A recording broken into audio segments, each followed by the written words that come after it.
are we live? Okay, we are live now. Good evening, everyone. Welcome to today's live session. And typically, whenever we have Q&As, it's not a teaching session. It's just a session where I get to take the questions of people. That's what the Q&A is about. And I'm hoping that we can take as many questions as we can within 1 hour. So if you're already here and you're early, good for you, because you can then use the raise hand button. We'll unmute you and we can get started. Okay, so that is what we are going to do today. So just use the raise hand button, and I can see OJ Imole already here. So that is what we typically do. Now, I'm going to ask you to unmute yourself and we get started. Moina, please confirm. I'm not supposed to be on Instagram, am I? It's just a Zoom session.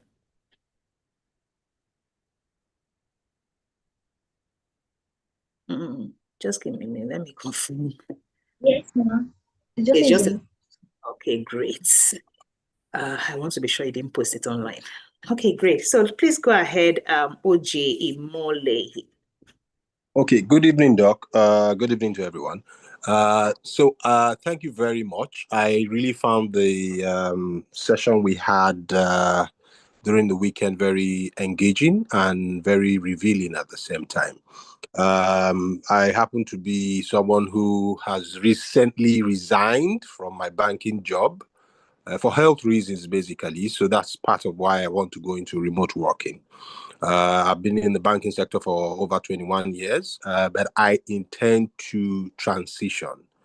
And my goal is for the product management, basically. So my question is, regarding the various options, I could see that there is a compressed program that has both the GOP, transition, and the WFS. So my question is, if I, as a transition candidate, or what will I call myself now, if I am transitioning and I want to take that entire program, will I do the transition first and the WFS before subsequently doing the GOP?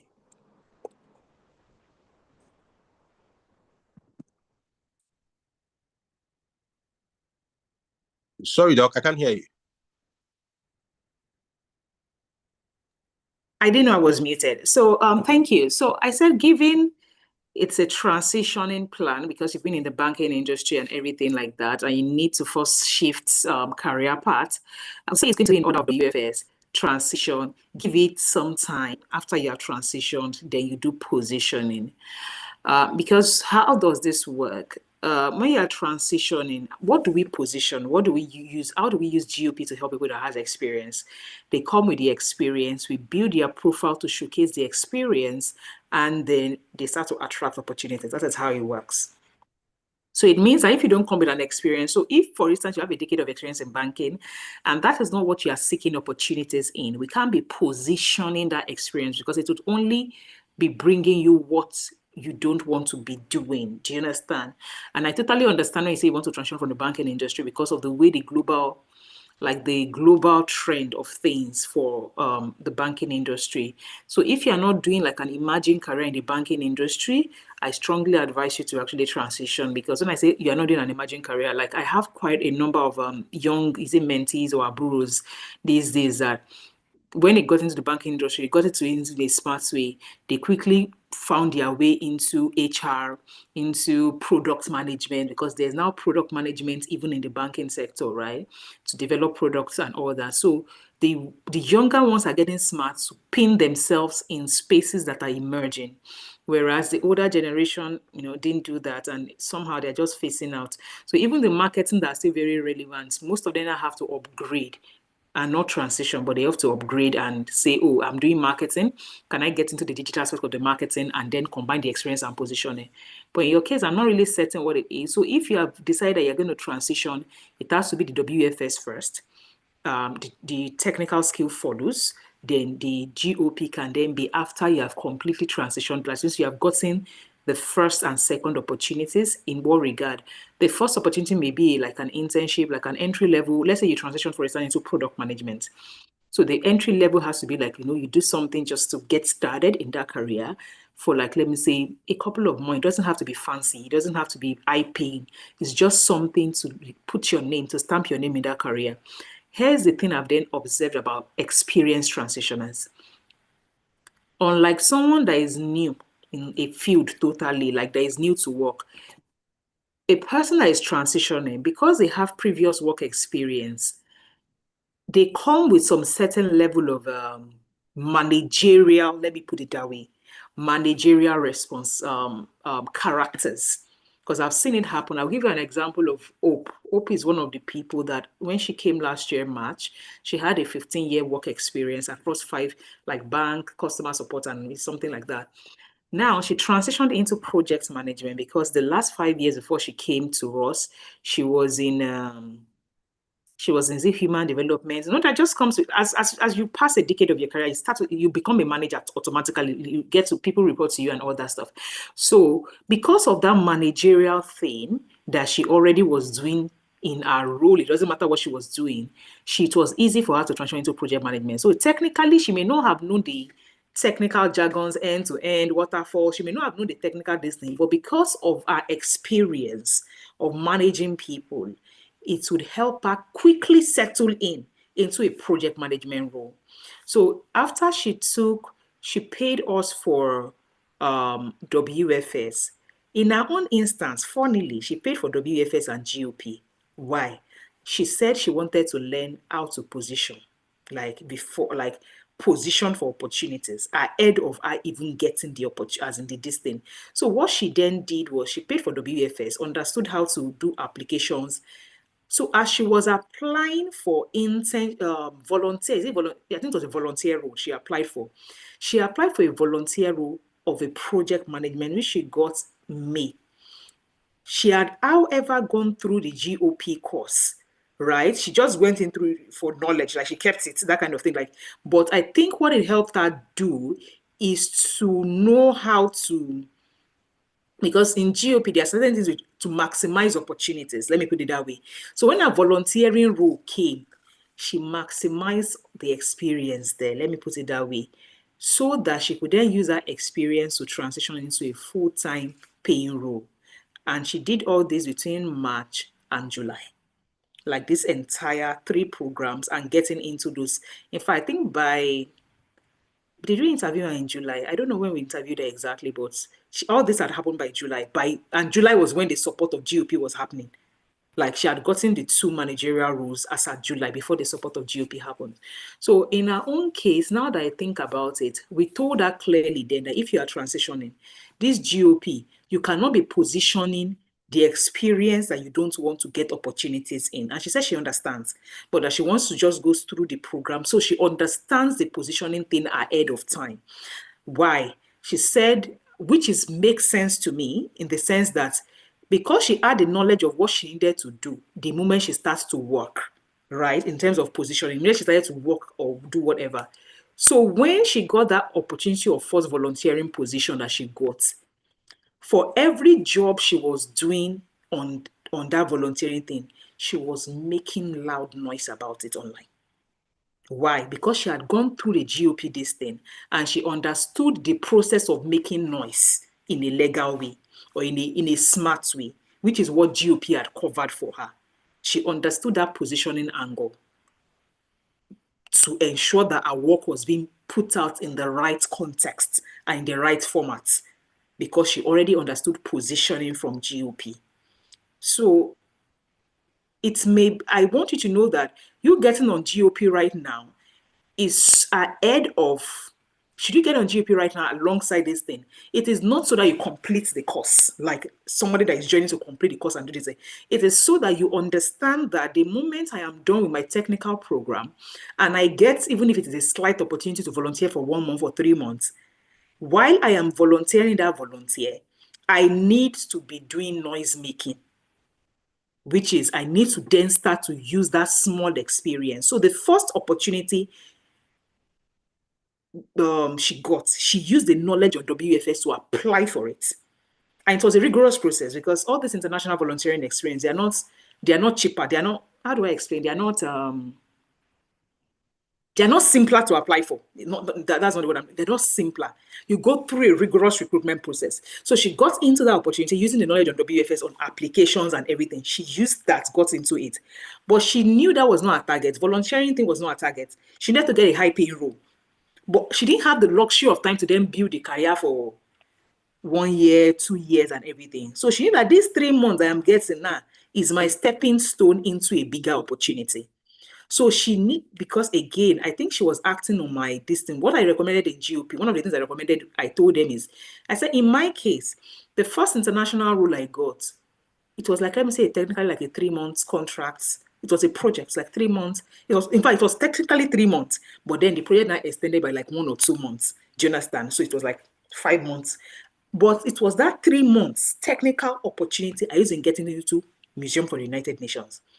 But because I knew that I would position that experience to get a bigger opportunity.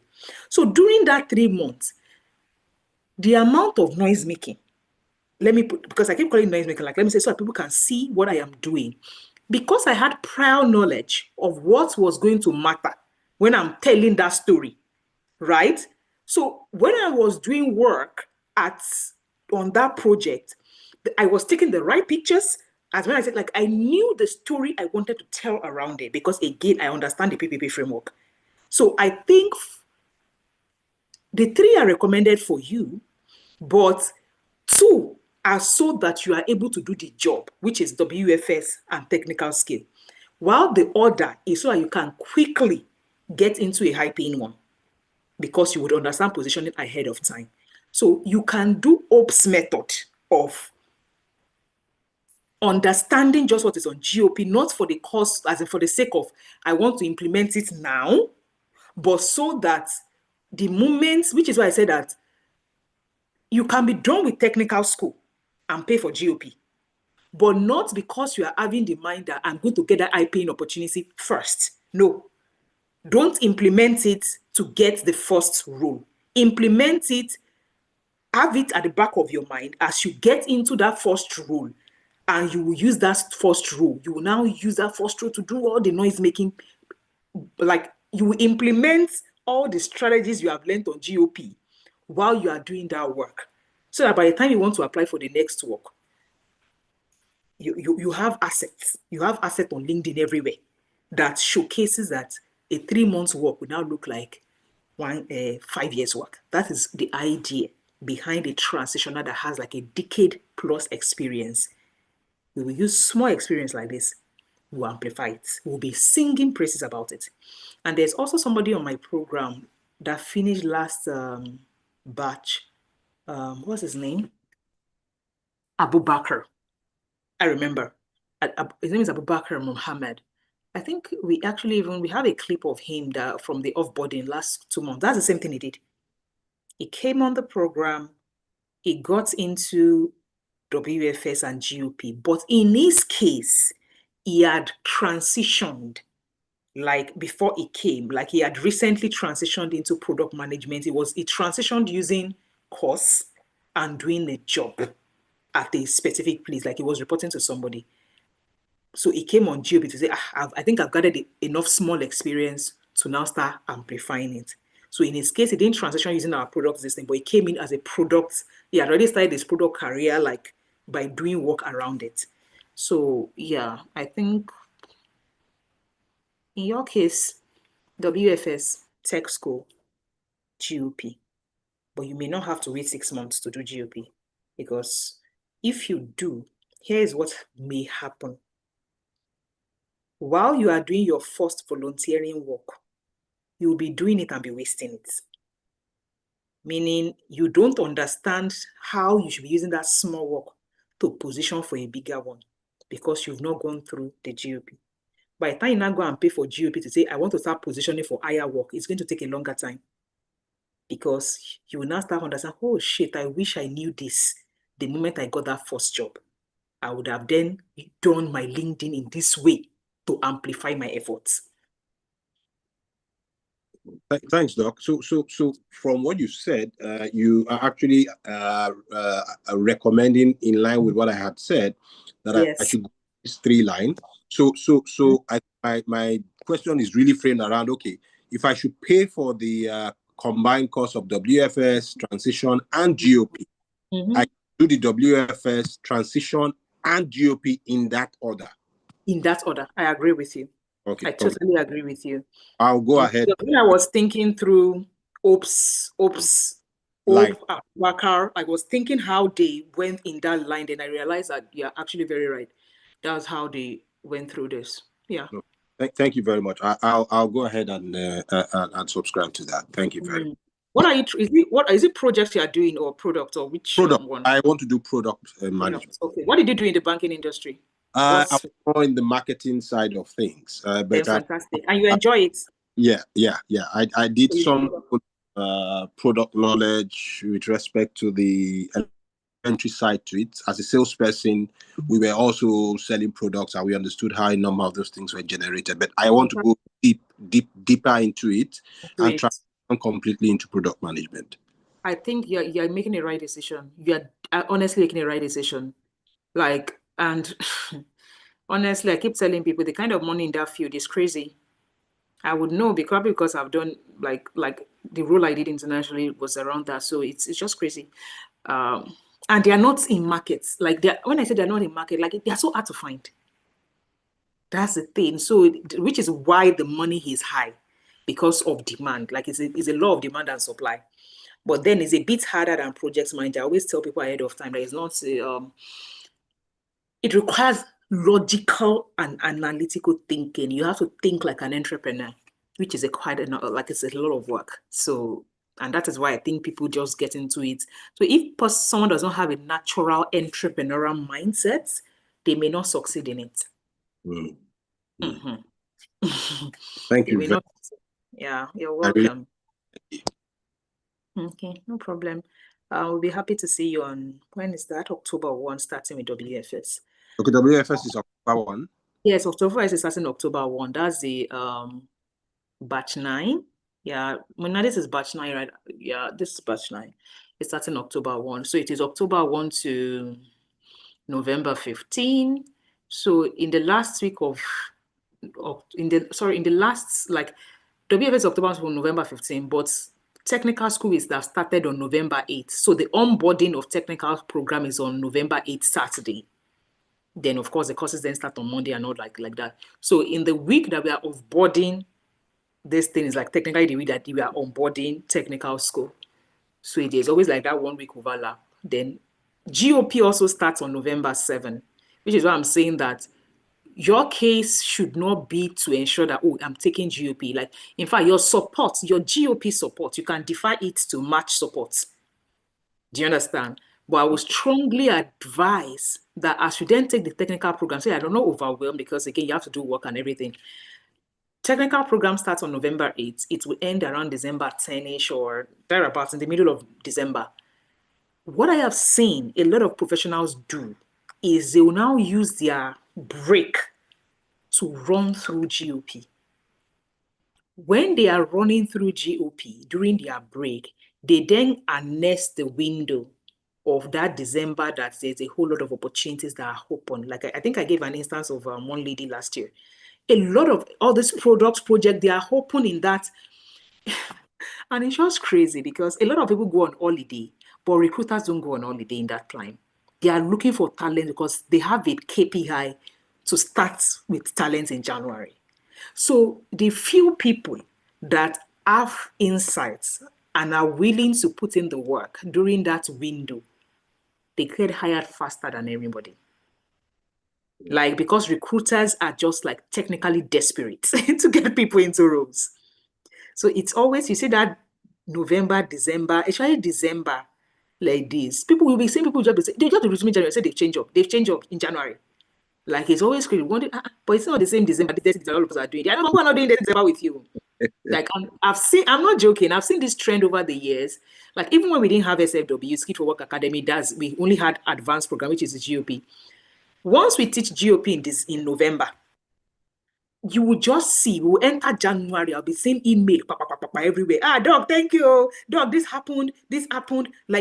That December is always a very Like, because again, I always advise November GOP batch as you just know that your upgrade this year. Don't go and sleep on this thing. No, just quickly close your eye. Don't finish course. Close your eye and just finish the work and implement. So when people are entering January broke, at least your own shows you have upgraded your life and everything like that. So I see it a lot. There was a particular lady, I think Elizabeth. She did that in December. She came by February 14th. She had gotten 3 opportunities. Like, I was just like, wow. It's like he said, Doc, I was working in December. Why some people are playing? So some people would decide to play. Me now, I can decide to be playing when they are now starting their also. But me, my plan for the year is already solid, as in like it has I started my year on a very good note. So yeah. So you can Thank- even go through your GOP during the holiday, because as when I say holiday, during that less work kind of stuff towards the end of December. Okay, thank you very much, Doc. I'll work on that. I And appreciate it. please explore during that time, explore product management roles. Don't say, oh, I just finished learning. No, please explore it during that December time. Okay, It's always a lot of things that are open that are willing to take entry level people, even the one that is do not just when I say explore and explore entry, internship, volunteer, like look for those 3 categories how I showed you on LinkedIn, to click on those 3 and explore it. You'll be okay, shocked at what will come. okay. Thank you very much. I really appreciate it. You're welcome. Now let's go to the next person, Hosseini Hamed.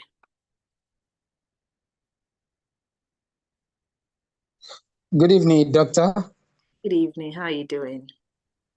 Fine. Thanks for the opportunity and exposure to many things I'm ignorant of for a while. So I will start like this. So though my case is similar to the man that just spoke now, but there is a bit different, which I want a clarity from you.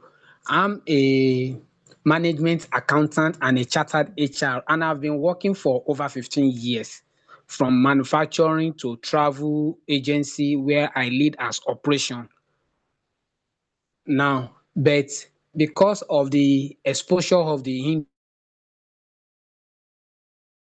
in abroad, either in Europe or Canada, is good. But I now observe when I travel last that there are some certain skill if I don't have, or certification that does not align with their own system there, I might be behind and start again. In order to avoid that, searching online, that was how I came across your institution. So I want to know, for somebody that has worked as an inventory management, HR, accounting, and now operation, how do I fit in directly into the program you have said? Which of them should I go with? Then one, two, so that I can be able, because I am sure that by next year I should be leaving Nigeria with my family, but I want to be prepared because I'm still working presently, but I want to be prepared so that when I find myself in an environment, I shouldn't start life struggling again after working professionally for over 15, 16 years. Thank you, ma'am. Hmm. So I need to ask, like, what are you thinking through? Like, what are you thinking about that you would want to do next? Maybe that's a question I first want to ask you. Okay, thank you, ma'am. Because having gone through 3 areas of research management, that's Accounting, human HR, resource, operations. accounting, financial resource, and then HR, material resource, that's accounting, HR, and material. That's 3 resource management professionally. And now Mm-hmm, I'm working as a lead operation in a mm-hmm, travels and cargo mm-hmm, organization. So, and I've been exposed internationally by opportunity of traveling to the Western nation. So I want to move next year, although maybe towards the last quarter. mm-hmm, But I need to prepare myself. Like the skills you mentioned, I did my skills assessment. I know I lag behind. I even scored myself 18%. I'm not even up to quarter. So I don't want to deceive myself with certificate, master degree, chartered.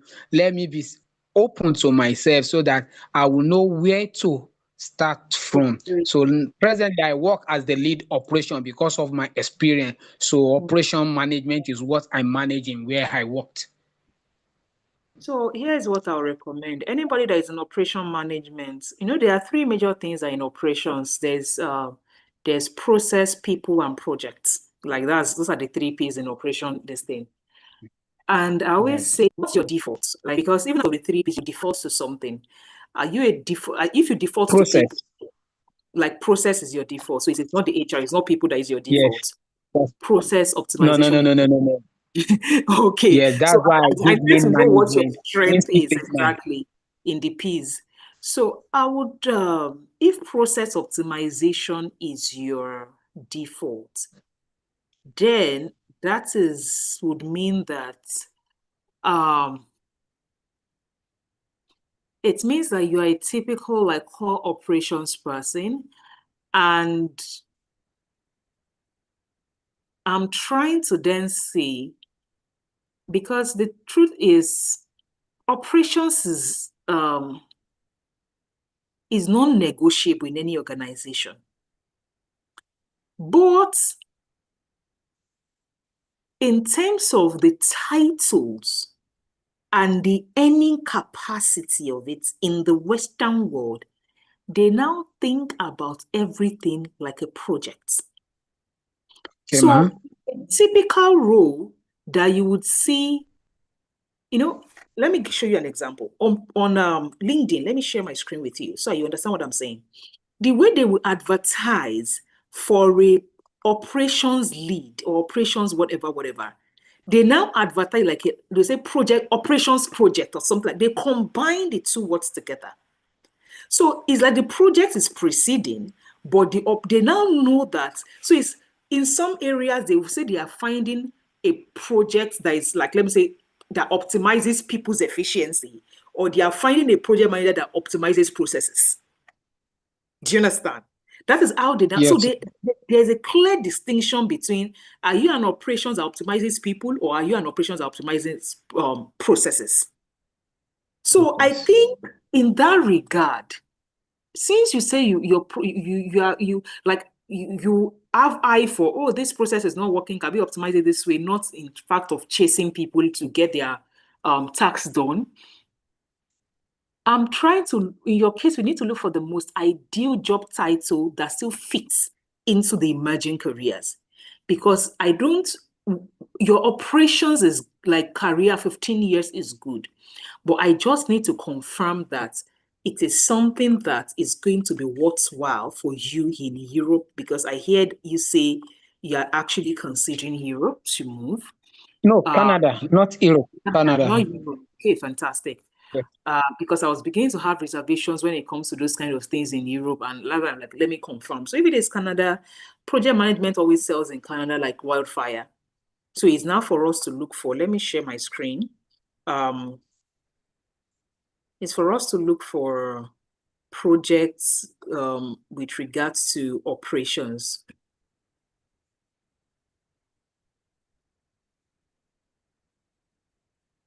Operations projects.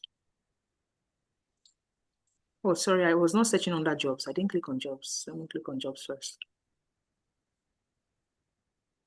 You typically find things like that, them giving it like program as in coordination. So they would typically tell me it under, like once you put project operation. So it technically defaults more to coordination. And say project operation in the United States, this is what we are having. Let's just say online youth mentor, the November this is like 40K in a year. So the pay is always like, so it is like you have products right at the top of projects, you have projects, then you have coordination, like program coordination. So it's as if operations management is always categorized on that third level, right? That is where they categorize these things. Right? People, operations, and recruiting coordinator. This is more like it. So this particular people, operation, and recruiting coordinator falls under what you are looking at. So when you know the kind of things to be searching, which is what I wanted to do for you here, you will know what is similar to what you can then start finding online. This now is a contract. I'm sure it's a short-term role and everything. Let me look at what it is. $30 per hour, active empowered scientists. Again, this may not even be in the industry that you currently play in, right? Because I know you say you currently work in logistics and all those this thing. So, but at least let's go and look at the Aviation. responsibility exactly. Partner with to recruit, conduct pre-screen, schedule interviews, communicate clearly and promptly to coordinates and internals, help maintain recruitment documentation, So all these things are even like assistance work, support administrative process and everything like that. Assist P&C, 3 pluses of combined experience in people, operations, and recruiting. Can you say highly organized, oriented, these and that, strong multitasker who can juggle encourage approval for all backgrounds. We celebrate diversity and this national origin, race, religion. We will not tolerate discrimination or harassment between. So this kind of stuff, please, this kind of rule, like just take a critical look at it and say, oh, is it possible for me to get into this kind of thing? Because I see that is what your current experience will support. It will support. And the only thing, however, is I need to point out to you that it is more of a generalist role, which is what anything like program coordination is, or program, or like anything that has to do with operational this thing. It's more like a generalist role that anybody who is experienced has gotten to probably managerial level in the not in marketing department, but like operations department should be able to handle. So you would always see that it has less earning capacity than a core project manager. That is not operations project manager. That is like, let me say, people project manager. You know, people project manager are people that will come on this thing and say, oh, we are doing sprints today. Where are you? Be chasing people up and down and all those things. Those are people project managers, not process project managers. So yeah, that's just it. But not because it is bad, but it is more of a generalist role. And the more generalist a role is, the easier it is to fill. And again, I talk about law of demand and supply. The easier it is to fill a role, the lesser money it commands. That's just how it works. The easier it is to fill a role and the more competitive it becomes. So whenever I ask people to transition, I always say, like, let me say, if you have the capacity for it, make it the harder ones, because demand will now be exceeding supply. So you can see how they work. It's really like put project operations, and this should be your search word, which is not bad. I'm just saying, it's not bad, but at least you know what you are searching for in terms of when you are searching. So if I may ask now, if I want to go into a role or pursue a career that will make me among is it the top 20%? Because when a job is too common, it's very easy to recruit for people. Exactly. Me, I don't like a common, how do I put it? I don't like a common work. Anything that I is understand. common is more or less a general market. Yeah, I'm sure you get the entire point. So if it is Canada you want to migrate to, for instance, let's do this same project management now. Just put project manager in this same search now.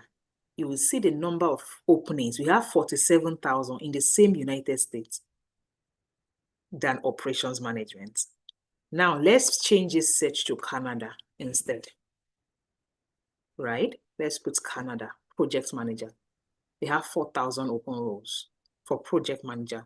Now let's change this project manager in Canada to project operations, because sometimes depending on the number of can you say project operations, 51 open roles from 4,000, 51 open roles. So again, you will see that how it has dropped significantly. So if only 51 are open, there's a high chance that it's not even this thing. Now, project manager brand operations, can you see project manager brand operations? This is 82K Canadian dollars. Do you understand? But this same thing, if we go and find proper project manager, project operations manager, proper project manager that has 4,000, you will see the money will be slightly higher. Can you see it? 90K, 105. Let's keep looking at it. 94K, 129. Just by removing operations from that search word. Program coordination. So it is slightly cheaper even while we were working at UN Life, like the money for coordinator was slightly lower than core project manager because they feel like what you are doing is a generalist role. Because you don't understand methodologies, all those agile, do you understand? Like you did not learn methodologies. Your experience in managing processes and people can help you do it. That's the difference. So if you had to decide I want to step up more, then you have to do project management and understand methodologies and all that stuff.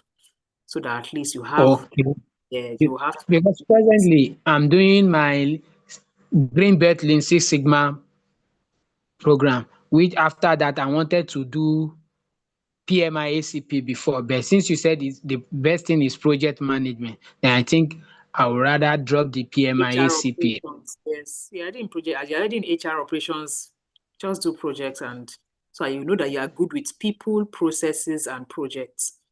Do you understand? You Yes. already have people. You've done HR. Process is your core because you are currently doing operations. So the third P you need to complete is the project. And you are good. Okay, ma. Because you now be a project manager that understands people, processes, and do you understand? Yes, So you ma. completed that circle. No need to go and start finding what they not lost. Okay. So which one do I start with? With the High Train Africa? So again, I would recommend the WFS always starts, like in those offers, whether it is the 3 offers now, transitional offers, global after, WFS is what starts it. Like is what starts it. Because that is the one that is like, let me say the fundamental for any kind of global, remote or on-site work. Is fundamental across everybody.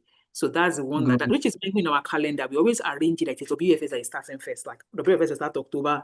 After its technical school we start, then GUP. That is how we arrange it because we know it is Okay. So even I some know I people, will join the class on Wednesday on the October 1st class. yes, that's the first class. It's on a public holiday. Then we'll do the onboarding on that October 1st of a public holiday. So, and it's self-paced. How do I mean self-paced? Like the lessons are pre-recorded. So Self-learning. it's when I say self-paced, but it is a cohort. There's support, but we don't determine that watch your course in the morning, watch it in the afternoon. You can watch it in the middle of the night because it is when you have time. But with 1 hour a day, so we create a schedule.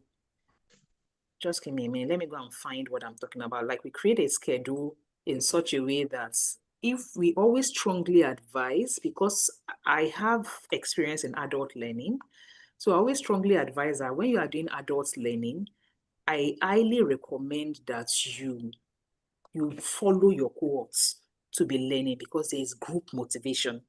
So when I say follow your cohorts, like try to finish it within the stipulated timeline of the program. I think this was the hope I was telling the other person about, that this is what she followed. Now, if you go down this page, I want to find you an example of what I'm talking about in terms of the schedule. So for when everybody joins the schedule, we give them curriculum, a schedule that they can follow. Like we help them plan their time and say on day 1, please watch this video. On day 2, watch this video. On day 3, watch this video. On day 4, watch this video, like that. We give you 3 videos per day or 2 videos per day. And those videos, let's say for instance, now we say we just need you to spend 1 hour in a day with us. So we'll now group those videos. You can say, oh, watch this video 1 to 6, 10 minutes, 5 minutes on day 1. We'll put it on your schedule. So you basically we set a target for you to watch on day 1. So in your head, you are thinking, it's just 1 hour today that they asked me to use to watch these 10 videos. I can do it. Because we have then taken the time to divide it into a schedule. So that schedule helps you plan. And if you come to this page also, this workplace foundational skills, I think I'll drop the links on. You will see that we've already put the dates, like onboarding 3 to 6 dates you need to know. October 22 is live project. The one we always say, please show up for is a live project, which is twice during October 22 and November 5, 3 to 6 p.m. It's always like, I think on the weekend. Why? For us, it's just for us to ensure that you are working in a multicultural environment. Typically, we have people from nothing less than 10 countries join this program. So if they ever ask you, have you worked in a diverse system? You can say yes, because you actually have when you come to our academy and work in a group of people. right? So we always encourage people, please, so that you are not going to go and be lying that you have, but you don't have. Can you just show up in the live workshop and experience the projects, work with people collaboratively online? So at least you cut that out of your, I don't have multicultural project experience in this thing. So where is this curriculum? It's pinned somewhere. Where's that thing? And all. So I'm trying to check for like it should be in the FAQ. It's FAQ. There should be FAQ session on this somewhere. I think it's at the bottom that we have the FAQ. Marina, are you here? I'm trying to look for the link of his academy schedule. Maybe I should just then go to another browser and drop a sample of what I'm saying. So we just give you like something that can help you plan what you are going to do per day. And you can then decide to say, as I'm driving to work in the morning, or as I'm in a bus to work in the morning, I want to learn these videos because it takes me 1 hour to get to work on it in the morning, and you will learn. I've seen some people, someone like me, I'm very nocturnal, it's in the night. So any learning I want to do, I will just, if I am on a course or a program, it's in the night. Though, when I finish everything I want to do, I'll now go there in the night and go and settle down and go and do it because I know I cannot function in it in the morning. So that's how I learn. So when we say it's a self-paced, it simply means that you choose the time you watch the videos, but we highly recommend that you follow the weekly program. Even if you cannot watch it every day, you say, I cannot do 1 hour every day. Uncle, can you do 5 hours on a Saturday? So you use 5 hours to watch the video and implement this thing. And it also has, what are they calling it? Quizzes that you need to do. Because at the end of the day, we are not trying to make you watch like Netflix or a film. We need you to practice, to use these workplace tools. So we always encourage you to what's it called, to do the quizzes and submit the quizzes like we advise. Because when you don't, it means that you just be watching it and you don't know whether you can do it or not, right? You won't know whether you can do it or not. So we always encourage that you, let me give you an example. Okay, I want to share my screen of what the schedule looks like. So this, if you see this link, let me see if it is shareable. It's still restricted. I think my program person is still working on it, but let me just put it that anyone can view it. It's still currently working on it, but I'm just trying to show you what a sample of the schedule looks like. When you join the academy, everybody are like, you'll be able to view it and so I just dropped it in the comment section. This is what it looks like the batch 9 that is starting October 1, but it's still currently updating this thing. So you will see under it week 1, week 2, week 3, week 4, week 5, week 6. So by the time you start next week, you would have been done updating this thing. Why is it updating it? We are currently upgrading our courses, our lessons. We are recording new lessons to improve upon what we already have in terms of audio, visuals, and all that stuff. So this particular schedule, you may not see it this way. Why? For instance, lesson 1 here, I would say you should watch on day 1, which is October 2nd. I would say watch on day 1. Lesson 1 is no longer one lesson. It is now a series of short 4 minutes to 8 minutes videos. So instead of lesson 1 to be like 20 minutes long, it is now like 5 short videos of 5 minutes or 4 minutes. So that you can just say, oh, I've watched 1 4 minutes, I've watched 1 this thing. So, which is why he needs to update the schedule. So you will now sit down lesson on this module 1, lesson 1. Now you'll now be saying lesson 1, 2, 3, 4, 5, because they are now short lessons instead of 120 minutes lessons. So you will see that this will change by next week. But this is exactly what the schedule looks like. So the way we structure the academy is like a, how do I put it? It's the experience is beyond the learning, because when we teach people about, you need to work in the global setting, it's about structuring your time. Do you understand? You need to structure how you deliver work in such a way that it doesn't overwhelm you. And we teach even this on the program, like how to structure when you are working remotely or working in a global space. You need to be able to structure yourself, create a planner, create a schedule on how you're going to deliver the work you're going to. If you don't, you will not deliver anything. So we teach a lot around structuring. Like if you get, I think that is module 4. Is it module 4? Yes, module 4. If you check the schedule for module 4 in the current program, you'll be seeing things like organizing folders for work. This, like, we'll be teaching you things around how you structure, and it's creating standard operating procedures for projects. So you will know that on October 26th, I should be learning this lesson. So again, I'm a very planned person. So if you are like me, that you like to know, okay, what am I doing on this week? What am I doing on this day? This will work a lot for you because it helps you to structure. And I think one of these young people that went through the last batch, that was one of the things he said when we asked him, what was your highlight of the program? He said it was in structuring his life to have a defined this thing.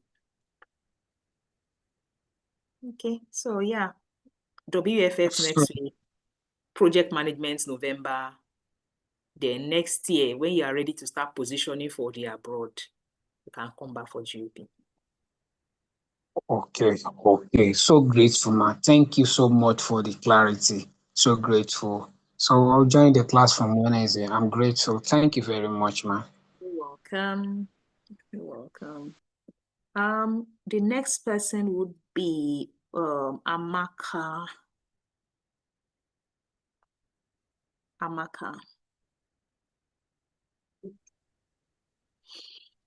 Good evening, Doc. Good evening, everyone. How are you doing? I'm doing great. Okay. I really appreciate the great work you're doing. Thanks so much. I studied accountancy and finance and worked briefly at financial sector and then moved to IT sector. I've been in IT and tech for 18 years. What do I mean by IT? I worked in Microsoft as I was in charge of their managing their partners, selling, training their partners in their products, and also worked in ASUS, that's a hardware company, training their partners and also positioning their products. Okay, so after that, I did consultation for some people that are into deployment and installation of IT equipment and software before I opened my own company that's deal in renewable energy, solar installation and training. But Doc, with all this, I'm not fulfilled. I can say I'm not fulfilled. And the time I worked, I wish I met you much earlier when I worked in the Microsoft and ASUS because it was a remote job. And then what you just said now, as in organizing your program and all the rest, is so much needed because the work is so massive that you don't even have your time. So you need to organize yourself properly to deliver. And they want excellence any moment. It's not you just on your toes all the time. And so I have been missing that job because I worked between 2012 and 2012 and 2017, right? Yeah, 2017. I worked with I did a remote job before I started my own company. So my own company is running. Sure, we need more capacity, but it's running. We have a company installing and also looking for good businesses, I attended GOP class in 2023 with you. And what that did for me was that after the whole GOP, I was too busy then. So I will confess I didn't do all I needed to do. But I was able to go into my LinkedIn and did some of the things you trained us on. And what that did for me was that I think I didn't position properly. I wanted to position to get a remote job and also get strategic partnerships. But what I ended up doing was In fact, let me say what I ended up attracting was all the Chinese companies in renewable energy. If you get into my email, my official email, they are everywhere. If you get into my official number, they are the one that wake me up every morning. They are always calling me. Do you understand? They will We're give it. attracting the wrong audience. Yes, so they want to do business with me. They want to sell their products to me. Do you understand? They want to sell their product to me because what that did for me, they see me as one big company in Nigeria that they need to work with. Okay. So that's what different. But what I desire is remote job. Like as I'm talking to you now, I am not in Nigeria, I'm in Canada. And I will be here often and on. So I need that kind of job that when I can do from anywhere. Okay. The renewable energy I'm running, I already have people that are running it there. So they are doing it there. Okay. And then here, I need a remote job. I so desire for that remote because so fulfilling. In fact, to get the kind of a global international job I want, last month I started volunteering for UN project. It's actually a peace advocate project that they just like on Tuesday UN peace flag was raised at UN House in Abuja. So I supported that project, brought ideas on how to go about it, and it was done. And then we need to take it to 36 states of the Federation. I can support from here to do that job. Though it's volunteering, but I love what I'm doing because we are making impact. Do you understand? So I want to position to have this kind of job. And again, I'm looking at myself, I am 50. I don't know. So I need a remote job. I really need. I attended your masterclass over the weekend, and while you were talking, I felt, oh my God, it seems I will be good with product management. Do you understand? Because I'm somebody that I always see a better way of positioning a project or a product or a service. I'm always interested in, create these ideas, initiatives, and position do you understand? In fact, even trying to, get this fulfillment, I opened a, what's it called, event management company to be holding, holding, exhibition, a lot of, do you understand that kind of level? That's what I want. Look, if you hear me, you can see how scattered I am.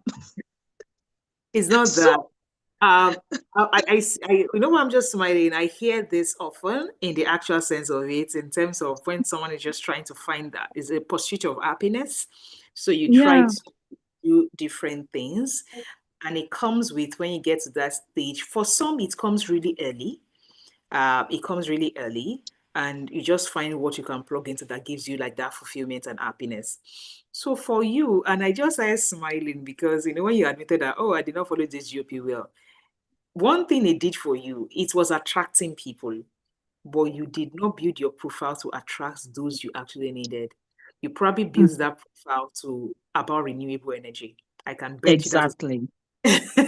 you built it for renewable energy. And that is why one of the things that I don't know, when you did your GOP, I'm sure as at that time I'd introduced a clarity aspect of it. I'd done that upgrade of putting clarity. I keep hammering it in week one that I don't care if you finish my program and not pass module, and not pass like profile building. I said, but you see the most important one, which is the clarity aspect, getting clarity about what you need, not what you have the most experience in, is very key. Because it means that everything you build forward in terms of the profile, the way you build the profile, is going to determine the opportunities that come to you. One of the things I said last week, Saturday, was I cannot, right now, if I want partnerships, I write content, I build my profile for partnerships. If I want personal opportunity, For instance, the kind of content I've been putting out of late is around how I'm building curriculum, how I'm building this. And that's not a partnership attracting opportunity and content. There's nothing tying it to mission. Hey, our mission is support us. I'm not putting out anything because that is not probably my primary goal right now. But I am putting out content that somebody is seeing me like an innovator. If you see some content I put out of late is around, oh, I'm taking this course in CMU, that's a Carnegie Mellon University that supports innovators, education innovators. I'm seeing perspective. Since I won this MasterCard fellowship that we got into this accelerator, it is about me reinventing curriculums, refining curriculum, creating learning that has impact. Yet why? Because I know that I have seen one curriculum development stuff, innovation. Like again, I did product innovation in the international jobs I did. But beyond product innovation, me, I now want to narrow down. Again, the more scarce the job, the better money. So if I'm doing ordinary product management, I'll be seeing 100K. But if I'm doing curriculum innovation because curriculum is a product, that means I've niched it further to product as a product in curriculum. So I'll be seeing 150K. Do you understand? So it is just a calculated thing. So when I post that thing and nobody is liking it, I do not care because I know my end game. I don't even need you to like it, but I am sure it is not attracting me nonsense. Do you understand? Because I know my plan. And I know I need this amount of time to create this water ground. So when I need to shoot my shots, the people I am creating it for, they know. So which is why I always encourage, even on GOP. There was one lady, I don't know whether she was in your set. She came back earlier in the year to come and take GOP again. And I asked her why. She was like, Doc, I will not lie. I didn't have time that time. I just said that. And I said, okay, 2 things you can do because I didn't even know what was happening. She said, okay, that can she get support without this thing? That it's not as if she cannot remember what she learned, but that is the support she needs. I said, if you need support, you are coming back into the program because it would mean that you need to attend the live workshops. You need to go into the community for 3 months. You need to go through the implementation process again. And that is what we'll do across 6 weeks. This time around, you are going to be implementing and positioning for what exactly you need. And we are going to start it from the beginning. So typically, most of the time, I don't know how you did it or if you got into the lessons at all. I don't know. But I'm just saying. I did some. Implementation right now is your this thing, which would mean that you need to like come into a different batch of this thing. But even before then, given you say, in fact, as you were talking about your experience regarding you are supporting or facilitating customers, as in supporting, their partners on the use of their products, their IT, I will just like, you will be good in products. You didn't even need to say it. Because what you are doing in those ASOS and Microsoft is educating people around a technical product, a hardware. That is what you are doing. And whoever does not have product knowledge cannot do that job. You cannot do that job. The only difference is in the capacity you are doing it, you tended more towards a technical support than a product manager. So the role you did in the actual sense of it is like what they call this virtual assistant work. But the virtual assistant work now add tech inside. So if you go on LinkedIn and you search, it will be technical support, technical customer support. That is what they have, right? Or it just has tech support. That is what you were in their capacity. And I cannot really encourage you to go back with tech support right now because it doesn't command as, the money is not, tech support, it's VA, it's glorified VA. That is what it is, as a which is why you could do it remotely, like support, as in helping them, like, I have this computer, we want to say, this is the products, features, and everything. So when somebody needs to get into our product, help us support the person to navigate it. That is what it is. Do you understand? So it is a VA role, only that you now did it in the tech space. So you have a lot of technical knowledge jargon because you cannot want to onboard a partner or onboard his clients and not know the products yourself. Do you understand? It also involves marketing and sales. Yes. Yes, now you have to Mhm. market, you have to sell it to the Mhm. person, to convince the person. So it Mhm. is tech support customer this thing.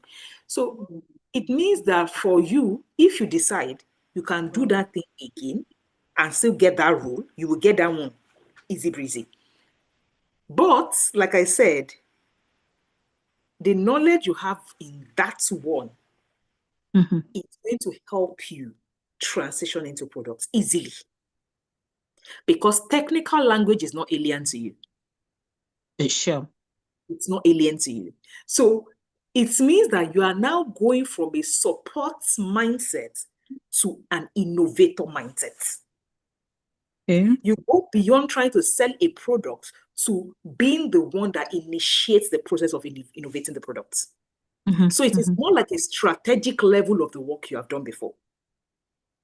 So unlike you trying to sell features to someone in the tech support role, you are the one that is even creating the features in the first place. And I feel Mhm. like your experience will help you a lot because you already understand customer psychology. Very well. So when they are teaching in product management now, I think in Module 2 of product management, when they are teaching product research and all those things, your own, it will be easy because you have interacted with the customer firsthand. So when they are taking product, customer research, and all those things, you will be understanding because you have already, it's like you started from the end, which is interfacing with the customers.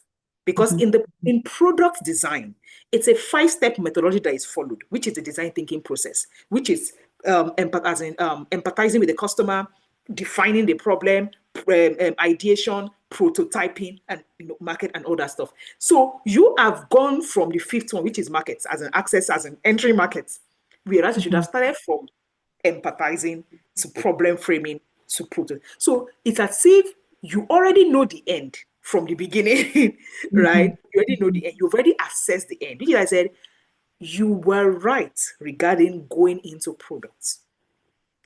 The fact that you Mhm. enjoyed those jobs, products will do you good. And product managers always work almost remotely. I have hardly seen a product manager that is working on site. Okay. I have hardly Does it seen have anything to do with age? it. Well, I have not seen. I have seen, you know why I say I have not seen? Mhm. The reservations people have with age is that they are not, especially those that have not worked remotely before, they are not proactive. I'm sure you understand what I'm saying regarding you Sure. worked I internationally do. before. I So do. you understand what I say that people will now be complaining about the long hours and all those things. And I'm like, hello, you signed up for this job. Are you joking? As in, it is what it is. So, Ah, which is I'm the a workaholic. reservations they have with people that are older, like complain this, why they are not meeting KPIs and all. So Mhm. if they know that in your own case, what they may have reservations for with regards to age, you can supplement with remote work experience Okay. or case. Okay.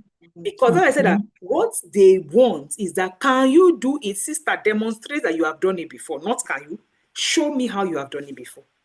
Mhm. Mhm. That Mhm. is all they want. And to now even top it, in your case, you have names backing you. You have the Mhm. Microsoft and the ASOS name backing you. So Okay. it doesn't matter when you did it. It doesn't matter that it is almost like a decade ago. You Mhm. are good in that experience level. We now need to carry those experiences and and and position it on LinkedIn. That's the thing. Like make noise about it as if it is recent, even if it is not recent. We just need to start drawing up stories from those times alongside your learning process. So one of the things we'll probably do is then amalgamate your learning process of product management to your previous experience in working in this thing, and we'll be amplifying how you have supported, that's the word, in technical industry. So when you start Mhm. to, because product management in the technical industry, they are making mad money. In the no, they can be product manager that is not in the technical industry. I'm saying product managers in the technical industry, but then you have to understand technical jargons. Mhm. Like Mhm. because when those DevOps are talking, you must understand what they are saying. They will just be using code, be abbreviating this thing. So if if you are not understanding, like, so I say you have advantage because you understand technical jargons already. Do you understand? You would understand that already. So it is just to go and learn methodology of project management that is remaining. You will easily get it done. You will easily get it done. I give you like, let's say product management is starting in November. But again, what we do is we give access ahead of program and all that stuff. Like once October enters, we give access to this, anybody that wants to start studying. So in your case, it's been quite a time. Because I was going to say, do you really need WFS? Then I paused. No, I paused. I'm looking at the last time we did remote work, and I'm saying there's been quite a lot of updates.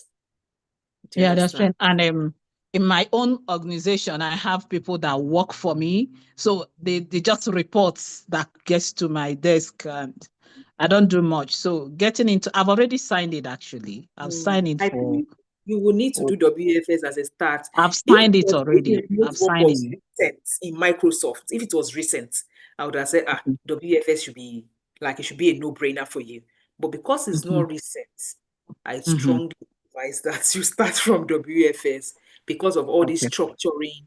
Even us, why are we updating WFS? A lot, we thought last year, April, that we recorded this thing, Moodle 3. I did AI. I talked about ChatGPT.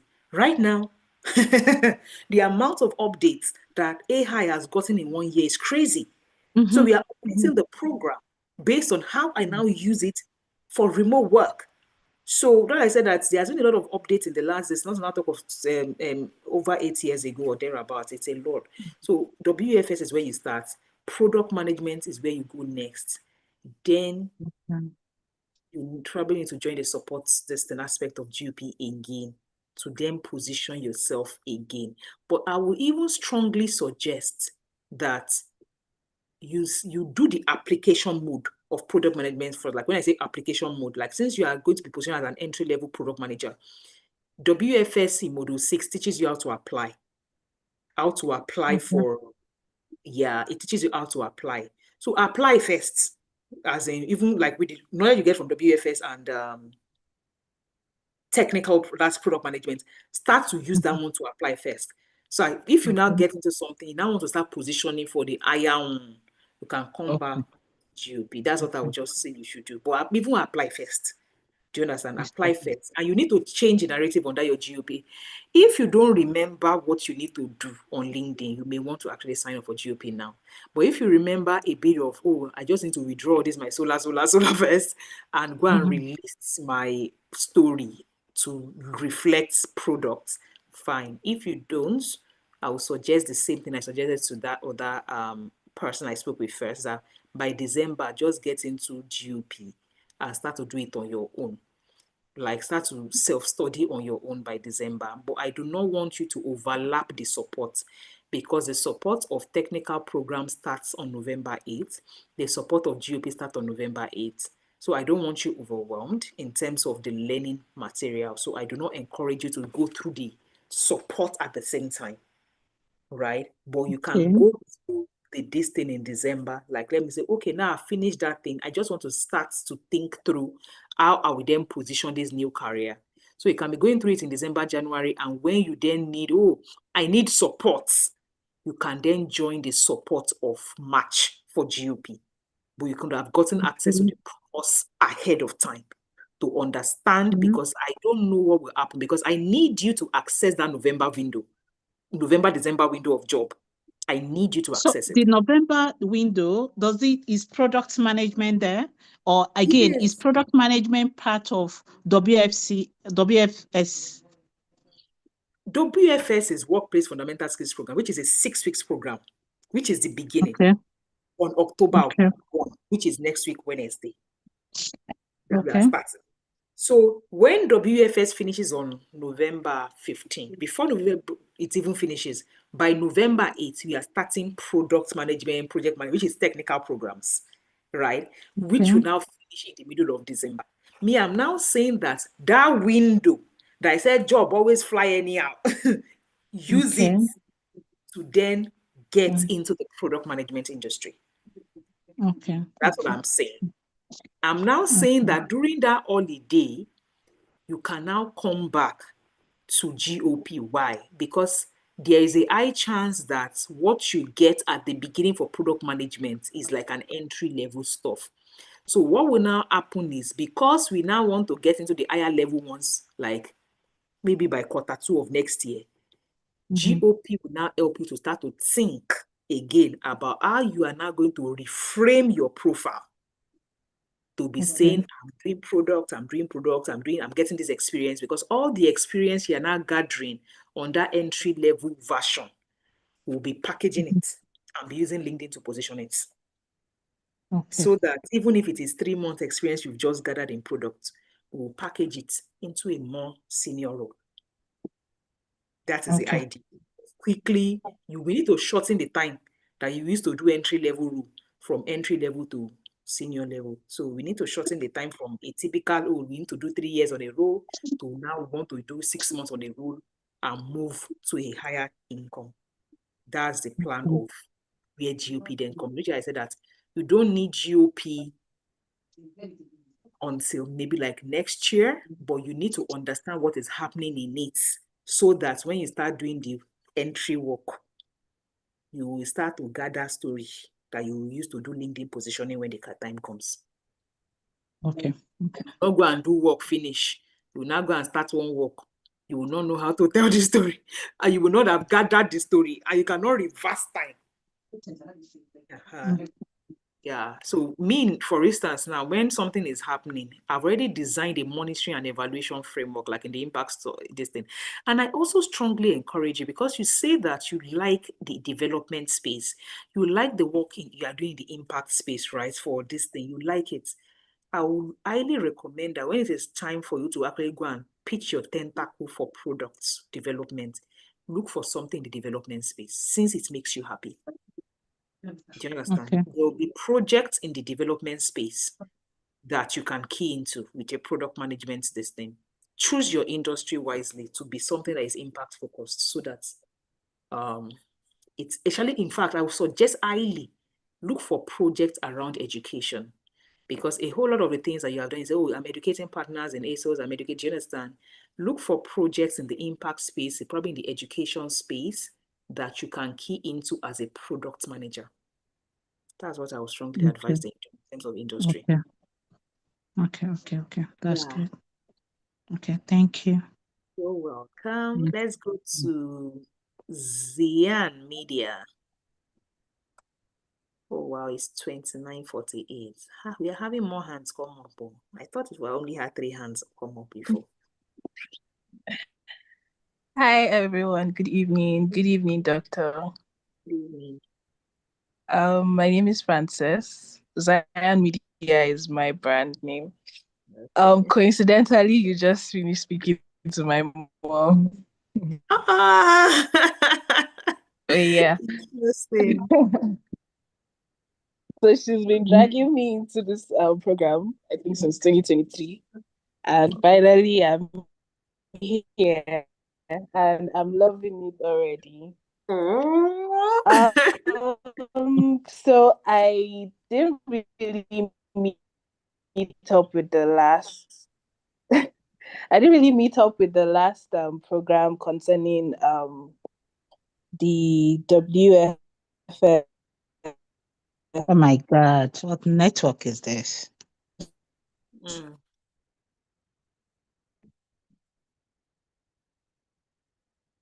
Hello, can you hear me?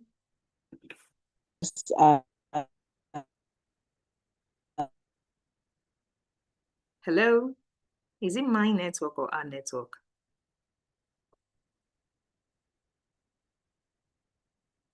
Hello?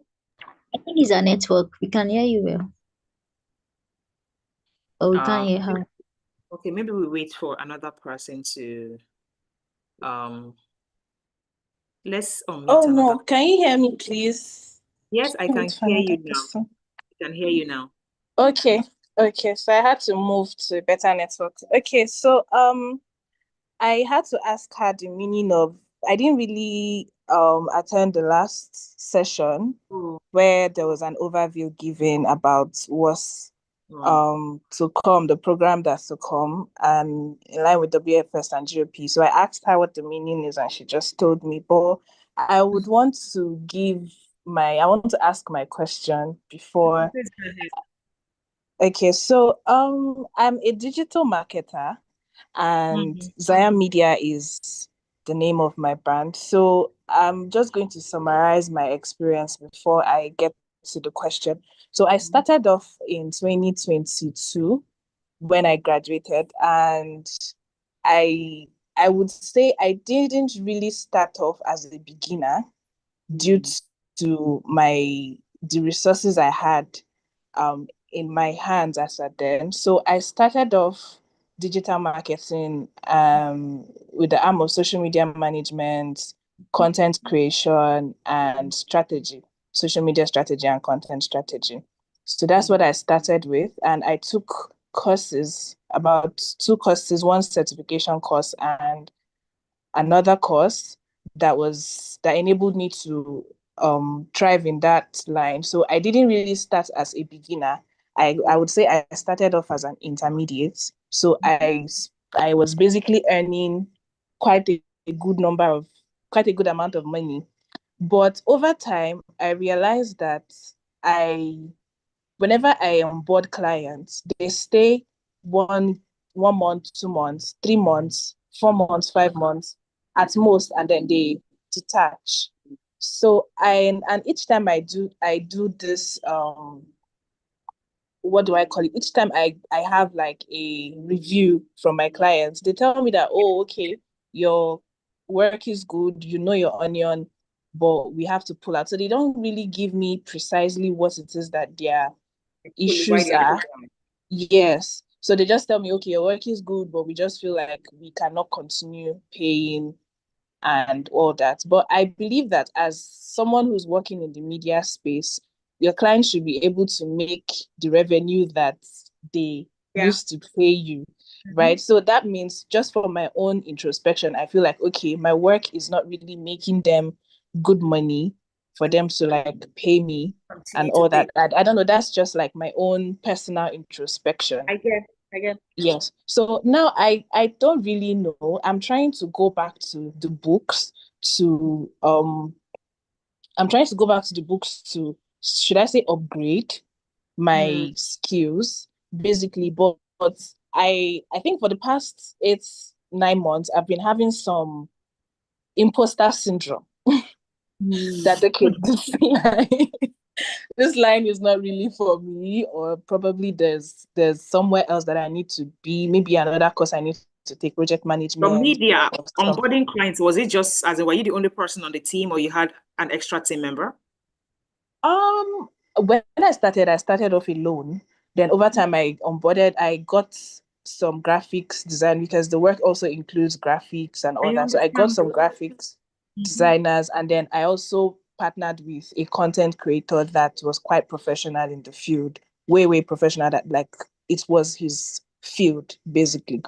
So he's not merging it with social media management, whereas I was doing that. So I partnered with these people over time. But then there's something that happened that really struck me. So I partnered with the content creator to work for a particular brand. And over time, they laid me off and then retained the content creator. So that made me feel like, okay, I don't know, probably I'm not doing it right, or I'm not really competent in my job, or rather. So I don't know. I'm trying to upgrade my skills in digital marketing. And at the same time, I want to know if there's a need to divert to another course, maybe project management, because I also aim to like travel out. Marketing? Do you enjoy digital marketing? Do you enjoy it? I enjoy working remotely. Yeah, digital marketing doesn't need you to work physically. Do you enjoy the process of marketing? Yes, I do actually. Yes, I do. I really do. You know what I'm saying? So yeah.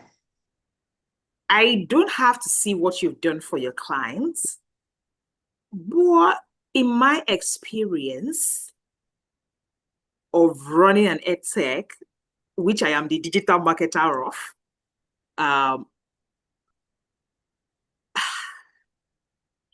people don't know a lot, and they think they know a lot. Okay. This year, I've been trying to recruit for a digital marketer. I said it, I think, the last Saturday since November last year. And I've lost count of number of interviews. And bottom line, I said, okay, let me manage somebody last 3 months. Okay. By 1 month, I said, this is not working. It happened again.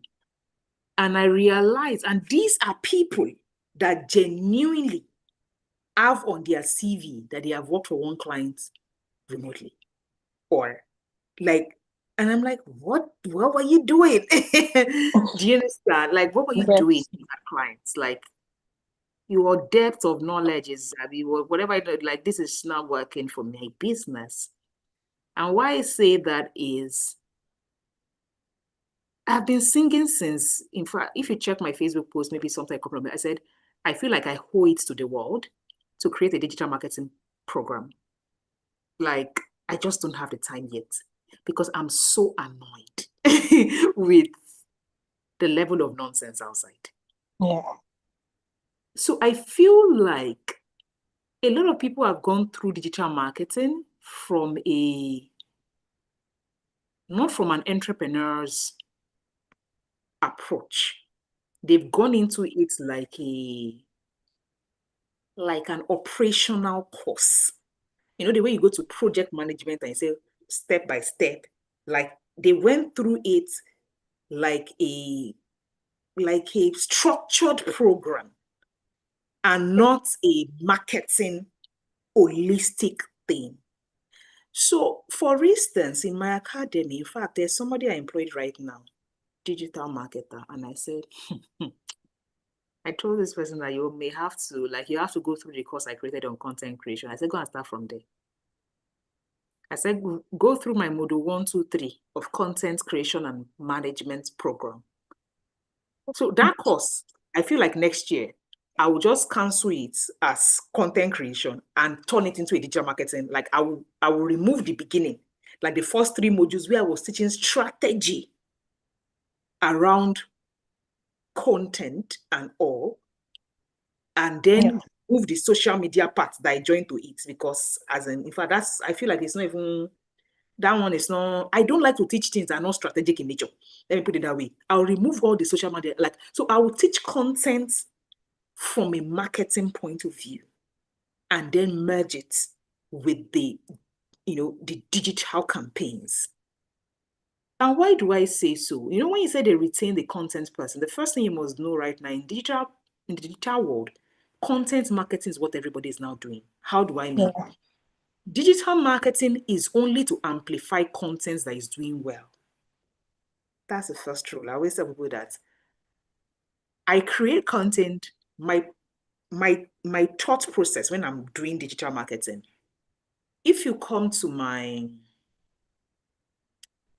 I have a base, as when I say a base, a project base, where whatever starts my campaign, like if I'm running a 3-month campaign, what is going to start my campaign is this week, September. When I say my campaign is going to run for 3 months from October to January to onboard the next batch of the VFS people, right? Yeah. But my campaign starts this week. So if you check my project management base, it will say from the 3rd of when this current campaign will end to the 27th. We do social media analysis of content. We collect data. We analyze the data. Look at what worked, what didn't work. Take that data, start to build content for the next campaign, and then we break down that 3 months. And we then say we are doing month 1 awareness for top of funnel. That's what you call the TOFU, this thing, top of funnel. We calculate it week by week and say top of funnel this month, middle of funnel has to have this kind of content, like end of funnel have to have this kind of content. All these things, I'm still talking about content because, again, I repeat, it is content that does well organically that we then amplify through digital campaigns. And that is where most digital marketers get it wrong. They lack data analysis. knowledge and skills. And I feel like any good digital marketer should understand data analysis. So immediately you started talking about your clients pulling after this thing, you are probably not analyzing the data you have. So you are setting up campaigns, but it is not leading to an improved result for them. Yeah. Because you are not going back to check. That is what you are not doing. So which is why for me, when people are talking about it, I said, do you realize that digital marketing is not just setting up ads? Like, I feel like it is the least of your problem. I can teach my intern to set up ads in 2 weeks, I kid you not. Like, in 2 weeks, I will teach my intern to set up ads. It's tutorial. It's click here. Do you understand? It's a tutorial. Yeah. The work of a digital marketer is the strategic aspect of it. Who is my customer? Who is the persona? What does audience bring down? What is the segmentation? What is their pain point? You have to do all that mental work first. Which is why they retain the content person. Why? Because he has the strategic aspect of who is the customer, who are we creating this content for, what is their pain point. It is when he has done all the strategic work, put out the content, you now take the content and amplify it with their money. So any digital marketer that cannot do content strategy is not yet a digital marketer. And any digital marketer that cannot now do the middle of your work is the ads and all those setup. The beginning of your work is content strategy. The end of your work is analysis. Honestly, I need you to get on the content program at SFW. You may understand what I'm saying better. Just go and get on the content program. Because like I keep saying, the content program I call it content strategy program. Because that is where I see you are lacking. You are not lacking in tutorial of ad setup. But you don't understand the beginning and you don't understand the end. You don't. Let me show you my dashboard on my website for my Google Analytics. Let me share my screen shortly with you. You understand what I'm saying? Okay, ma'am. And these are all the things I need my own digital marketer to be able to do. Data. My people know. Like data, like I have on my website, I have 3 data tracking stuff. 3 data tracker. I paid a $600 for the data and this thing for Ground Dog. I use sites, Google Analytics, and of course I use Facebook Pixel on one website. So there's like when I am talking about my digital campaigns, people are lost. Like you join my team, they are like staring into thin here because you don't like it's a high level kind of discussion. If you are able to deliver that to your client, I promise you, Frances, no one is going to ask you to go. Let me find what I'm trying to say to you. Like, so when people join my team, there's a lot I need to teach because they don't even understand you're not a digital marketer. You're only a ad setup person because you don't understand data. You don't.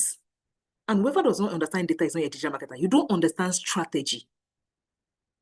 You don't understand strategy. And strategy is what I pay a digital marketer for, not clicking stuff. Can you see in the last 28 days, see the traffic on this website? 19,000. So if you don't have this data, you are not doing this kind of data tracking, how do you improve your campaigns? Do you understand what I'm saying? I see this data. The first I'm looking at, okay, paid social. What is that? This thing, direct. Okay, I know where to intensify my efforts. I look at this and say, okay, paid order, organic. Is there referral? Is there this thing? What am I not doing? I see all the pages that had the highest traffic. I see what they are searching. This is data.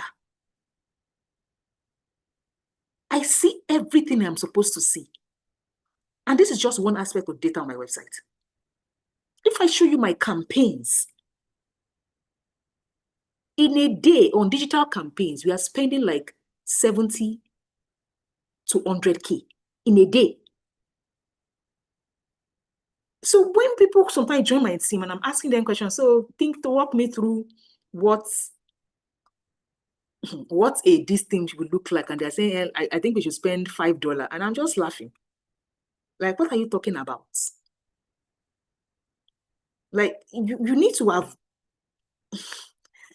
and I'm in a group of friends that if I say I'm spending 100K, I mean they spend small money person. I have some people that are spending 450K in a day on ads in my circle. So imagine the kind of high-level things we talk about. Because I'm not about to spend 400K, 550K and not make my money back. But the level of strategy that's gone into how that money will be spent is the work of a digital marketer. What is the strategy behind it? So if you see me sit down in the night, I can be spending 4-5 hours in the night creating a strategy document that has, this is a leads I want to generate. This is my previous campaign's cost per lead. This is my projected this thing that I'm going to spend in this campaign. If I'm spending beyond, this is how to optimize it. Those are the things you honestly need. So I would say start first with the content program. Because when I designed that program, like I said, I attended Unleash Innovation Lab in 2018. I understand the process of product development and innovation. And any good digital marketer must understand product development. Because it is in product development that you understand the customer. So when I was creating the content program, I made sure the first 3 modules, in fact, I think the first module is about audience, how to create customer persona, how to do this thing. When you now understand all that, you can now go and say, okay, I have this on lockdown. Let me now convert this into strategy documents that I can now use to start creating this thing. I agree with you. You need an upgrade. You don't need a change of career. You just need an upgrade. And I like that you are very fair to yourself in admitting it. That if they can retain that person and this thing, it is just a knowledge gap you have. You can upgrade it. You can upgrade it. And I would advise that when you upgrade it, you actually get into a setting to implement. Where are you? Are you in Nigeria? Are you in Canada? Frances, oh, did you mute yourself? Oh, Frances, can you raise up your hand? Zayan Media, where is she? I can't find her again. She's in this meeting. Hey, I'm just giving advice. I think maybe this thing has dropped her out. Such a shame. Okay, you are muted. I can't find you. Have you used the raise hand button? Zayan, did you use the raise hand button? I can't find you. Okay, I've seen you. Yes, I've seen it. Okay, ask to unmute. Okay, sorry, I've been actually trying to signal you to unmute me. I didn't see it. No, I couldn't see your, so I had to scroll down to go and find you. Yeah. Okay, so you were asking, no, I'm in Nigeria at the moment. Okay, where in Nigeria, Lagos or Abuja? Abuja. Yes, ma'am.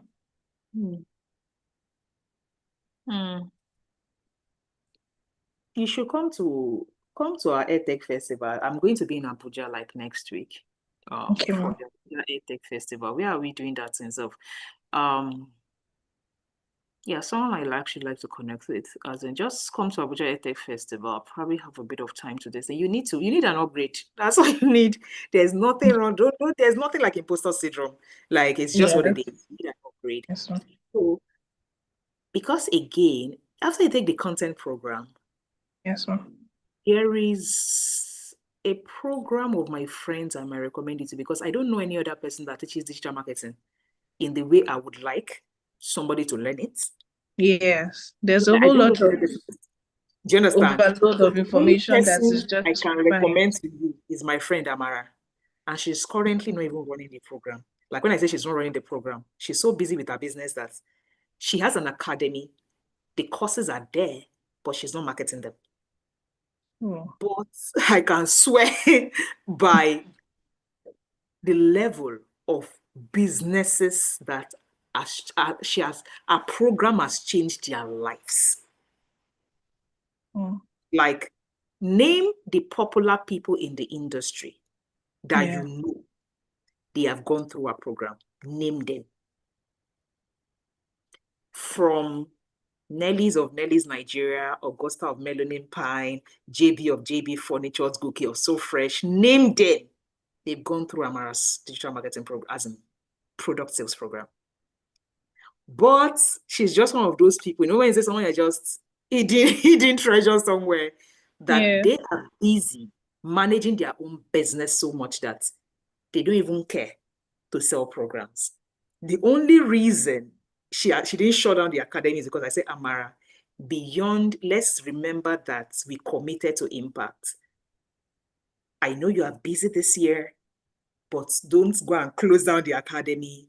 Just leave it. There will be people who need this knowledge and they can self-study.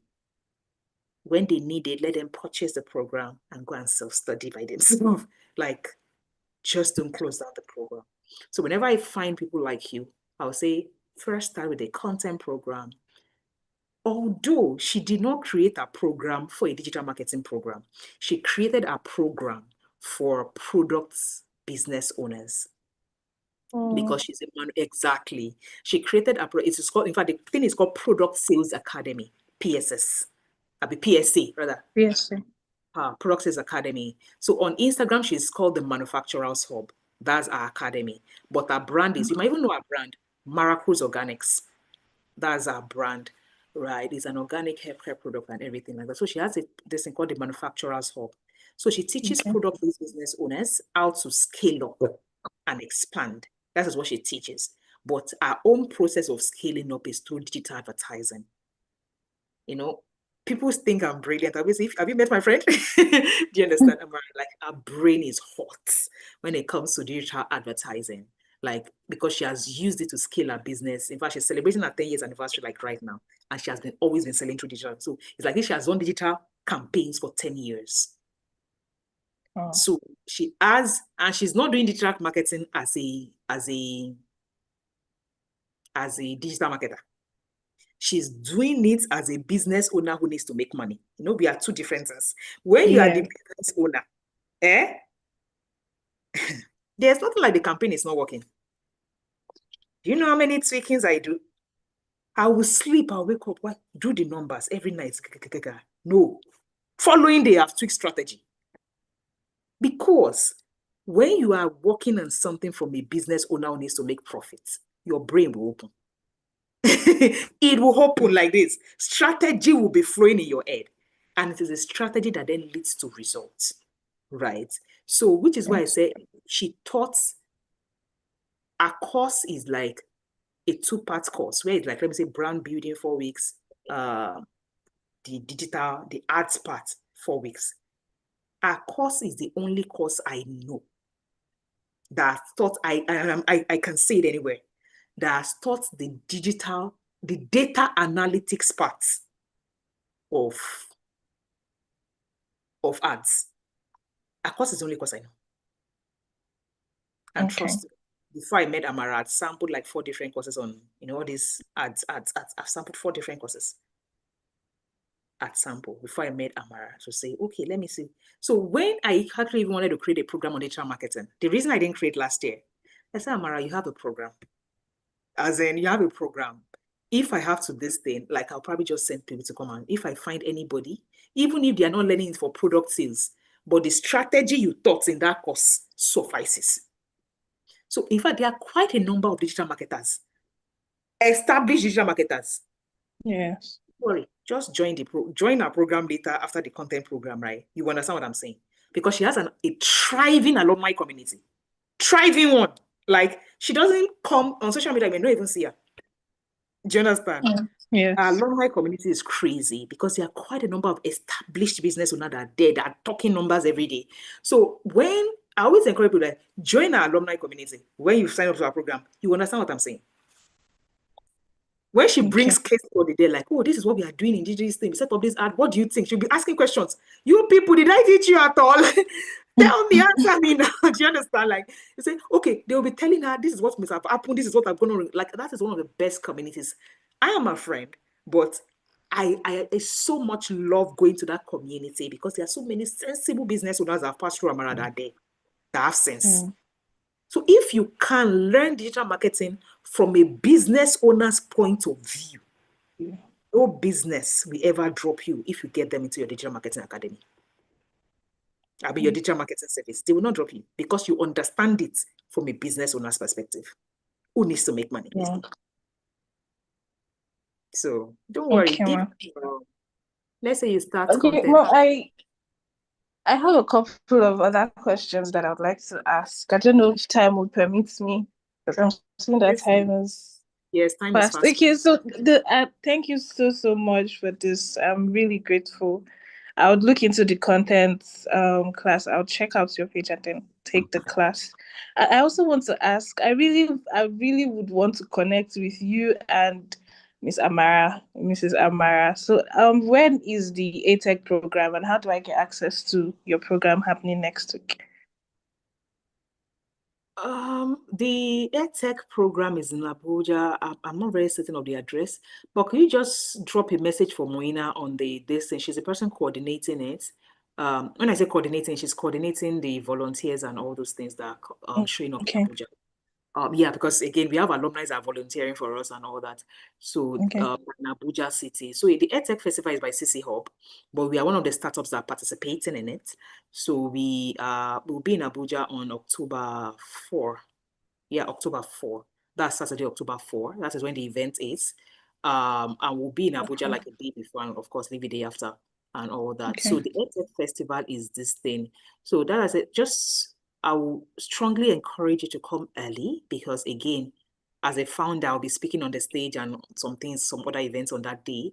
But I know that before it gets to the point where the event is really this thing, if you show up early, I can just say, oh, let's have some form of discussion and all that. So just show up early to the event, this thing. Send Moina a message and Okay, I say, have now. just send Moina a message and she'll give you the details of the EdTech Festival that is and the venue and all that. In fact, I think it's on our social media, so the venue. Something with that, I can't remember. It's shot somewhere in Abuja. Okay, ma'am. Yeah. Okay. Thank you so much, ma'am. I'm really grateful. Yeah, you need Thank to you. upgrade. You need to really upgrade. Okay, Don't worry, ma'am. by this Okay, time, last question. Sorry. you'll be where you need to be. Okay, so my last question, this is out of context, but I have a page that I've been building since I started 2022 on Instagram and other social media apps. And I've been finding it hard to put myself out there for the brand. Why? Because I'm going to be very honest. Why? Because when I started, I positioned the brand as an agency. So it's more like, okay, there are a number of persons that are working in the agency, so to say. I think that's part of why I was able to like acquire the clients that I could acquire so then to pay me the amount, because it was more like a professional setup, not more like an individual setup, so to say. But now putting content out there and putting myself out there only because at the moment I don't have people who categorically work with me and all. It's just me. So putting myself out there for the brand is like, okay, can I just use myself out there first without having to insinuate that there's like more other persons in my team or whatnot? I'm just having like a serious Understand, you yeah. have packaged beyond where you actually are. Yes. Here's what I'm going to say. I always strongly recommend that it is what it is. You have done what you have done. My first recommendation would be like, show it as it is. Like, show it as it is. Yes. Oyekunle Damola, the best that is out there, that is a service provider, that is a digital commenter, is the best there is. Oyekunle Damola in this Nigerian space, right? Oyekunle Damola is an individual person. It doesn't come to social media. Like, there was a time that, and when you say Oyekunle Damola is the one I used to set up for Tricia B setup, do you understand? But then he had health issues. Do you understand? That he could only work for 4 hours in a day, max. I know Oyekunle Damola's clients. They are long. When it's a long. So he had to drop clients. And he's the only person. So right now, it's as if it's only corporate clients that are left on his list. So it means that it has, like, your people think people give people jobs because of staff strength or crowd. They don't. They give you because of what you can deliver. And when you deliver to one person, they spread the word. It doesn't matter if you are one person or you are 10 people. If one person can get the job done. Amara's sister, my friend, I was just talking about that. She's a digital marketer. I've been waiting for this since 1.5 months because I don't have time to help me optimize my website and doing all those things. She's a digital marketer, also a Disney. I am waiting. When I contacted her in July, I said, I have a lot of things in my, I cannot do your projects in this. I said, I'll wait. This is what? End of September. Just going to start it. When you are good, people wait. And I know she's the only person. Yeah. Do you understand? It is your job because I have seen what she's capable of. So I always say capacity and competence is the best thing you can do for yourself. It doesn't matter if you are 1 or you are 10. When people know you are competent at what you do, they will wait for you. So if you want to start and show yourself as one, go ahead. The world doesn't care at the end of the day. But I would just strongly suggest that because of where you have been, don't go on an attempt to start to show up as this thing. Go and be ChatGPT content. I see a lot of rubbish, and I know because again, I can decipher nonsense. Yes. And people like me, they also be able to see through the fluke, right? It means that if you are putting out content as the digital marketer and you're using all the metrics, ChatGPT and everything like that, I can see through your nonsense. I will see through it. So in your attempt to keep your page alive and start showing up as one person, I would suggest you stay authentic with it. Don't go and say what you are not. Show up as one person. If what you now know, based on what you learned, let's say now you get on the content call, say, like this thing, one of the things I'm going to be doing for my next project is to first ensure that when I get the project, I'm going to do a customer persona for the person, so we are understanding pain points of the person. If what you learned on the course is that, and you are able to relate it now with the previous things you've done and how you are going to improve upon it, come out and talk about it. Okay. That's one that you know. Now, don't go and add extra to what you don't know. Oh. So show up authentically based on what you have now started to learn and upgrade in. You'll be surprised that even the clients that have gone, will say, oh, wow, this girl now has more knowledge. I have seen people reinvent themselves over time and people come back to them. I've seen it happen a lot. But this time, make sure that it is not over packaging and you are actually talking from a place of true knowledge. Okay, ma'am. So yeah, I've spent. Thank you so much, ma'am. Yes, but that will be all. People are not angry that this amount of time. I just wanted to commit to answering quality questions tonight. Thank you so much. Ahmed Tijani, please. I've seen your hand up for a while. Okay, thank you so much, Doctor. And thank you for your patience and taking your time to listen to us and explain. Your work ethic is excellent, to be honest. I'm a graduate of civil engineering. Can you hear me, Doctor? Yes, I can hear you. I'm listening, please. Okay, yes. And for the past 15 years, I've done construction for private, but because it's not standardized, I decided to go into humanitarian, the humanitarian space, where I worked with French and an American INGO. Right now, I'm freelancing, but mostly construction. I have a PMP and a Prince 2, and I want to transition into remote work to I don't feel fulfilled. Like I don't think I'm getting what I deserve. And that was the reason I left construction. And I've been stacking certifications, but still, I'm not working in that global space that, I feel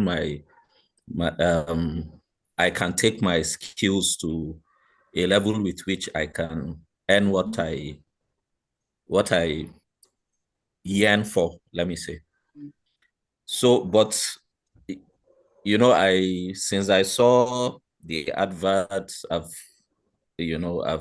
I attended your last classes. Even after listening to you, I watched the videos. So from my personality test, my question is from my personality test. It was an INTP logician, which is like a kind of introvert, projective. And I saw project management may not be a good fit for my personality. You understand? Because of the structured nature of it. So, with these investments I've made in it, I've heard you talk of product management. How would you advise me to adapt? I think that's just my question. Okay, so let's start from your product INTP. This thing, part of your core trait, like you have already identified, is that you are introverted. So working in a job that is people oriented is not an ideal thing. Yes. You are also intuitive. So it means that you focus on patterns, possibilities, abstract things rather than this thing, like the bigger picture, ideas. What can it be? Which is a good thing for people like us that are product this thing, because when you are developing a product or designing a product, what if you had this thing, make the customer do this? Like we'll be thinking abstract. We are not thinking in terms of, whereas project managers and operation people, they are not intuitive. They are thinking in terms of, can 1 add to 1 to 2 become 2 in terms of processes and strict. Do you understand? But us, let me give an idea. They say go and do a project. You bring light box, they give you in school, go and do a light box. The other people, they will be saying, oh, teacher, how many yards of wire would we need? 1 bulb, 2 yards of wire. Those ones are talking about the reality. Us will be saying, what if we do a light bulb and the thing is now dropping from up down like this? Do you understand? We are not even thinking about the actual wire and this yet. We are thinking about how, like, all the possibilities around it. Do you understand? So it means that operational work is not our strength, but anything that is creative and idea-oriented is our strength. Also, you said you're a T, which is thinking, make decisions based on logic, reason, and objective analysis rather than personal values. Right? Yes. Again, is a good thing for product managers, because you can say, oh, this product is not this. Now, but you prefer flexibility and adaptability, keeping options open and exploring different angles. Perfect for product managers. Because an operational person, if you say, just pivot like this, they cannot adapt quickly. They'll be complaining, why did we have to change it? But product managers, you say, this thing, the customer is saying no, we have changed it tomorrow. Do you understand? We've changed it tomorrow. That is who we are. We can adapt. We are flexible with things. This one change, bro, which is why for me in digital marketing, I do advert today. I set it up today. It does not work. I change it tomorrow. Like, I don't have a problem with adapting and keeping my options open. So I totally agree with you that product, and the good thing about products, when people say me they are introverted or they are extroverted, I say, if you are introverted, you're only dealing with product. You are doing, most of your work is in your brain. You are thinking and saying, okay, how can we optimize it? As in, how can this product, let me design it this way. You are not interacting with like general public every day. Will you need to collect market research? Yes. But your market research, you may not even leave your house because you are deploying Google form. You are using maybe you are using digital marketing to set up the ads. Someone like me now, I may not leave my house and I'll be getting customers from everywhere in Nigeria. Why? I have used digital to help myself to collect survey and get my work done. So I totally agree with you that, you see, products will be a better fit for you based on your personality than projects. But again, many people don't hear about products until maybe product is not as loud as Yes. project. Exactly, it's not as loud. People have been doing project management for a long time. So project, but guess what? Product is actually more lucrative. But only that, I keep telling people, please, Yoruba will say is ishe opolo, meaning you need to use a lot of your brain bandwidth when you are dealing with product management. It is a very strategic work, just like digital marketing is a strategic creative work. But again, you can learn the processes and all. And the good thing is in the technical programs, for instance, across the 6 weeks, we have mentors come 4 times, like every week in those live project workshops. We are having community meetings, we are having this thing, and the mentors are there answering questions of real life. So I think you would thrive in product actually, because it is what you may have started plenty certificate though. I know it has happened to the best of persons, but you can actually pivot right now to do what is going to suit who you are. There's no point pivoting and still pivoting to what does not suit you. Yes. Yes, no. If you're going to pivot anyway, just pivot into what aligns with who you are. Did you do any work in, you say you did construction and all those, have you ever done any work around marketing? No, no, I've not done. I'm a technical person. So, have you ever sold anything? No, but I've made deals. Close deals. 100 million naira deals, but it's based on me as a person, being trustworthy. Yes. Yes. It's not what you've used for work. It's what you have. I understand what you're saying. So it's like it comes to you naturally. Yes. Yes.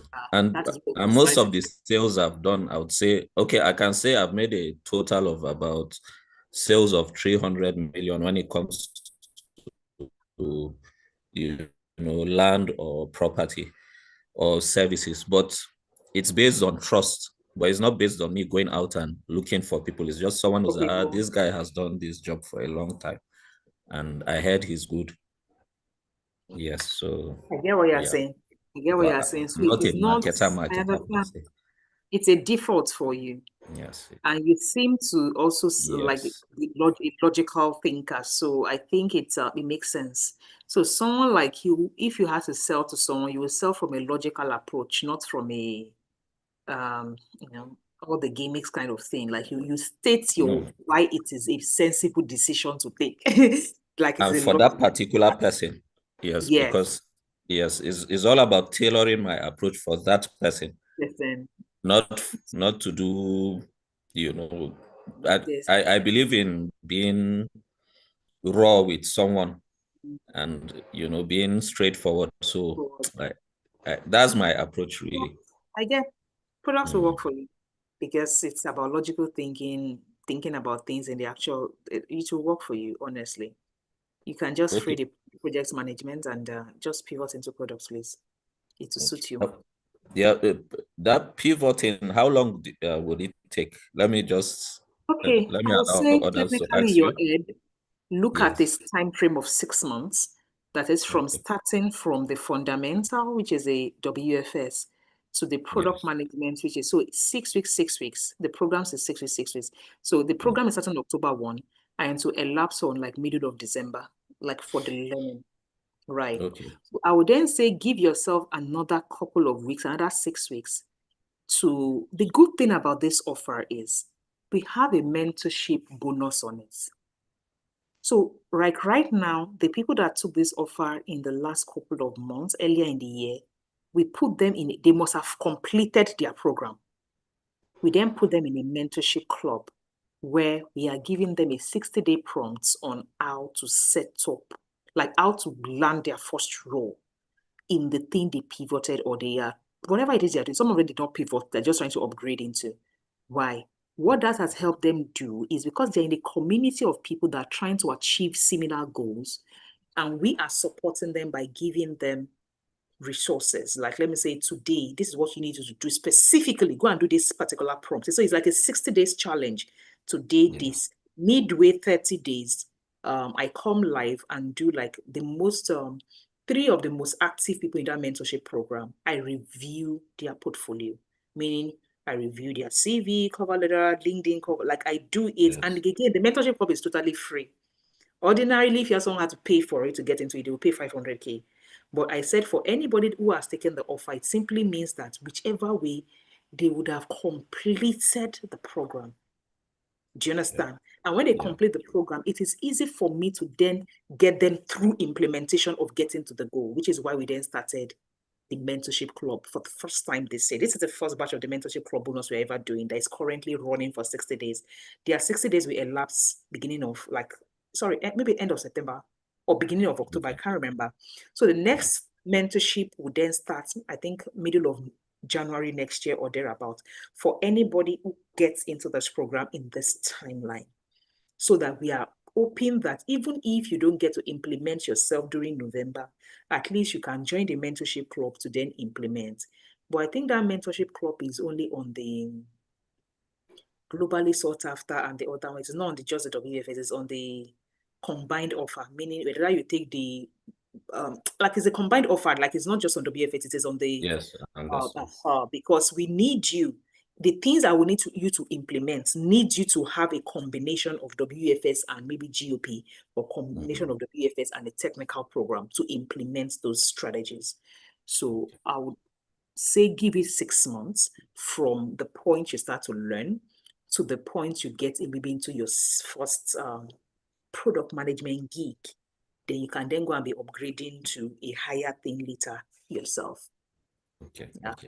I like people have spent shorter time, but I always say plan for the longer time, so that please, I always put a caveat, it is with implementation.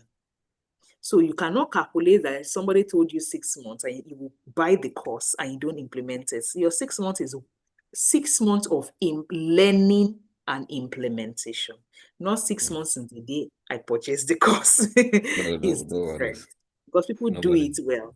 And they will say, but you say, you now go and check them. I know on our LMS, you can see level of completion. They did not do 20% of the first course, but they are counting. So please, it's 60% with learning and implementation, and you will see what happens. Thank you very much. I think we have people. Another person raised up their hand. John Akimbowale, please go ahead. Who did I unmute now? I think Sunday. Sorry. Oh, John Akimbowale, did I lower your hand? Where are you? Asked to unmute. Please, John Akimbowale, unmute yourself. Yeah, good evening, doctor. Can you hear me? Good evening, I can hear you. So I was just waiting and I was praying that I would not say I want to sleep. Because it's only actually, 2 people that are left now. It's one Mr. Sunday and Aminat. Nobody should raise up your hand after those 2 people. I actually had been raising my hands, network had been disrupting, dropping my hands over and over again. I should have been the 4th or 3rd person. Well, okay, I am here. Okay, so thank you again, doctor, for all what you have been doing, all protocols observed. And I want to heap the same praises that all other people have been heaping on you. If I join all of those together, I think my praises is now more than whatever that person has said. Okay, so I know when you are in a discussion like this, you are able to express yourself more than just sending a message. I have sent a message twice, one during the workshop on Saturday, and I sent again on the chat. Okay, so I work in the oil and gas industry. And like I said, I am close to retirement. I just have around 4 years to go. And I am not tired.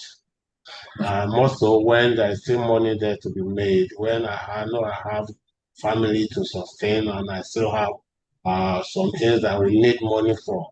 I want to be able to live my life even better in terms of having money to spend, even better than I am now when I am working. And you'll agree with me that many people, when they retire, they are not able to live their life. I'm not somebody who is extravagant, but I'm somebody who wants to be comfortable. So, and I want to be comfortable even in retirement. So I am in a way looking for a sort of a remote job. I can be with my family and still be working and be able to make money to sustain my children that are about to be entering colleges. Okay, so in my being an oil worker, which I have been for 18 years now, I have been in operations.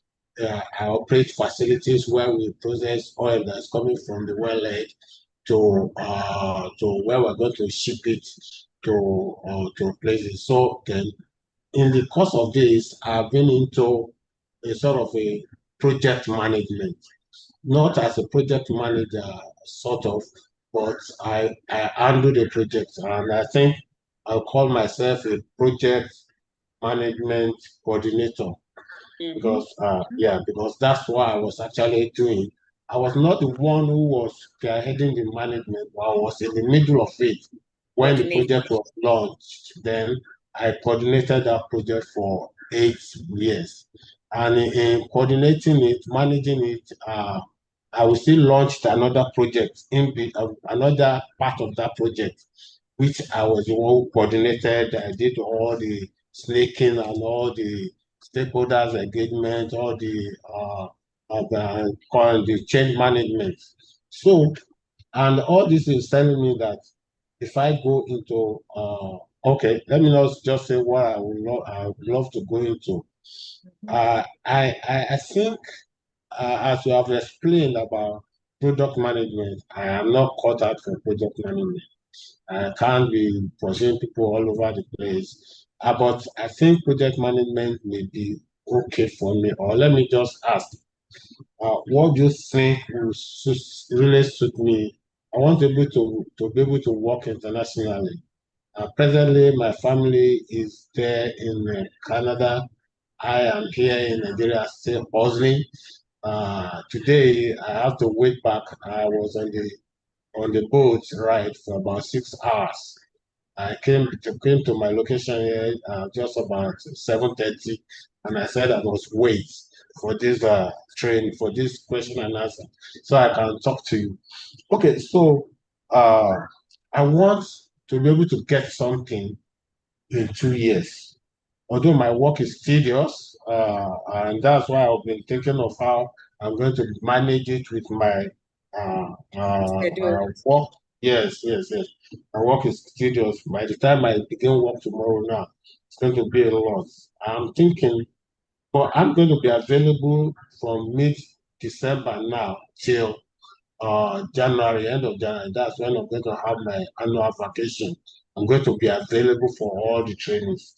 But I want to join now, start preparing myself for the future, and it's very, very, very here. I understand you. So that I can respond. So in all honesty, because your wealth of experience is around coordination, which should be more in line with projects management. But then in the project management, like I showed the first person that they are operational project managers, not people project managers, right? They are operational project managers. You would then need to sieve out which one you want to, like this role, what do they really need? Are they in people project management? I am not doing. But in terms of operational efficiency of a project, that is what I want to handle. And with that, it would also mean you still need to go through project management or product. Based on all the things you have said you are doing, you already have experience in project coordination, like you said. So you simply then need to understand methodologies of proper project management for you to then fit into that space when it is time for you to fit into that Canadian space. Because it would then mean that in you getting to that place or relocating into that place, your wealth of experience comes into play. And in terms of you already getting prepared as a project operations manager, you already have it. And the only thing I, however, have this thing around is because I don't know the province your people are in. I would say your wealth of experience is in the oil and gas, do you understand? So it means that you may want to actually consider a province that has the oil in Canada. Why am I saying that? Your wealth of experience is going to come into play. Like, it's going to be more in demand. Let me put it that way. In that area. It will be more in demand in that particular province that has the oil because they are looking for people who are already made. I remember then a lot of people that probably are doing oil and gas when I was in the UK, they will come to Aberdeen because it's an oil city and everything like that. And it's easy for them to plug and play because, again, it's oil is oil. Do you understand? As in, so it's I don't know the province your people are in. They are in Ontario. They're in Ontario. So I don't actually see more of oil in Ontario. So it means that you can actually do the project management, not products, because there's no products you are developing in oil and all that stuff. So it is project coordination that is your strength. So I would suggest you actually upgrade in it. And I also like your plan regarding it. Fine, enroll on the programs now, self-study them in this thing. Like, I have quite a number of people who are working professionals that did that. Do you understand? They self-study because the courses are explanatory enough. They self-study. And some of them will even say, no problem, I want to self-study during that break. So when you have your next batch, that is probably starting in February, and I need support, I will join your next batch of support. So it's just depending on when they are enrolling. It's just you cannot join 2 batches of support. That is the only thing you cannot do. So you can say, I want to pay now. Give me access to my course now. I will come and join the next batch of support starting February, so that if I need to get support on anything, I can ask in that class. That next batch of support in February will coincide with when I'm resuming from vacation, and I'll be busy at work for 1 month before I go on time off again. Another thing you can do, maybe I can ask my people, because there's something that we are introducing right now in such a way that we are introducing like a what are they calling it? A self-study model. But then we are introducing it for youths, not professionals, because they are students and they are, school session and everything. We are introducing, but the thing about that is it doesn't come with all these projects and everything. It doesn't come with it. So we simply give them access to the learning modules, put them on a Telegram group. Like, let me say somebody will say, oh, I'm paying you for module 2 of this particular program, for instance. When you pay us for that module 2, we just put you in a group that everybody that is there has paid only for module 2. And you don't get to participate in live workshops. So what you actually get is access to the online learning, which is okay. Do you understand? I'm just saying that the degree of support now varies. It is that particular one that is a modular approach of the program that you can see that, oh, it doesn't matter when the support is. So far, you are sharing that group of people, like, you get the support within 6 months. Do you understand? But it does not come with live projects, mentors, and all those things, which I strongly do not recommend for you. Yeah, because, will not be. Yes. Not be good for you. So the thing then is, you're talking about mentorship and internship during the program. So if there's going to be internship, I'm thinking what I'm looking at is, if I am lucky, the covers on when I'm on time, because the way my work is we don't do internship internally. What we do is mentorship. So during that mentorship, we can then show them how to apply for certain internships and everything. Okay. So it is mentorship so that they can apply for whether it is internship, whatever it is they want to apply for. Some people say, I just want entry level. So it is not internship. So one of the things we support with, even in that mentorship, you say, oh, we saw this open, because again, we are seeing them implement from day 1 to day whatever. So I'm like, oh, this is what I'm interested in. So sometimes we see opportunity and say, oh, this person said this person is interested in Jesus. We drop that and I say, we think you should apply for this. Do you understand? That is part of that take place in the mentorship. Not because we don't say, oh, no, we are not doing internship. We tried that model. We realized that there was a whole lot of when the employer is ready, the intern is not ready. Like you say, you are busy with work. When the intern is ready, so it was just a whole lot of misalignment. So we stopped that thing to say, you know what, when you are finally ready, we can help you then, drop this link, you apply for that thing.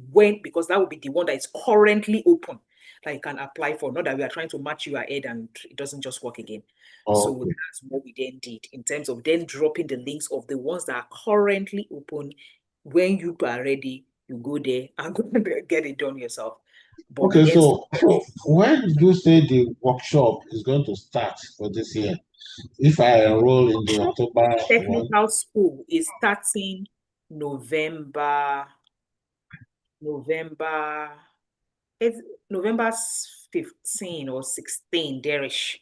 So that will be for the technical programs, not the WFS. WFS is starting October 1, which is next week, Wednesday, and to run for 6 weeks. And the first live project, the first live project is on 22nd, which is a Saturday, 22nd.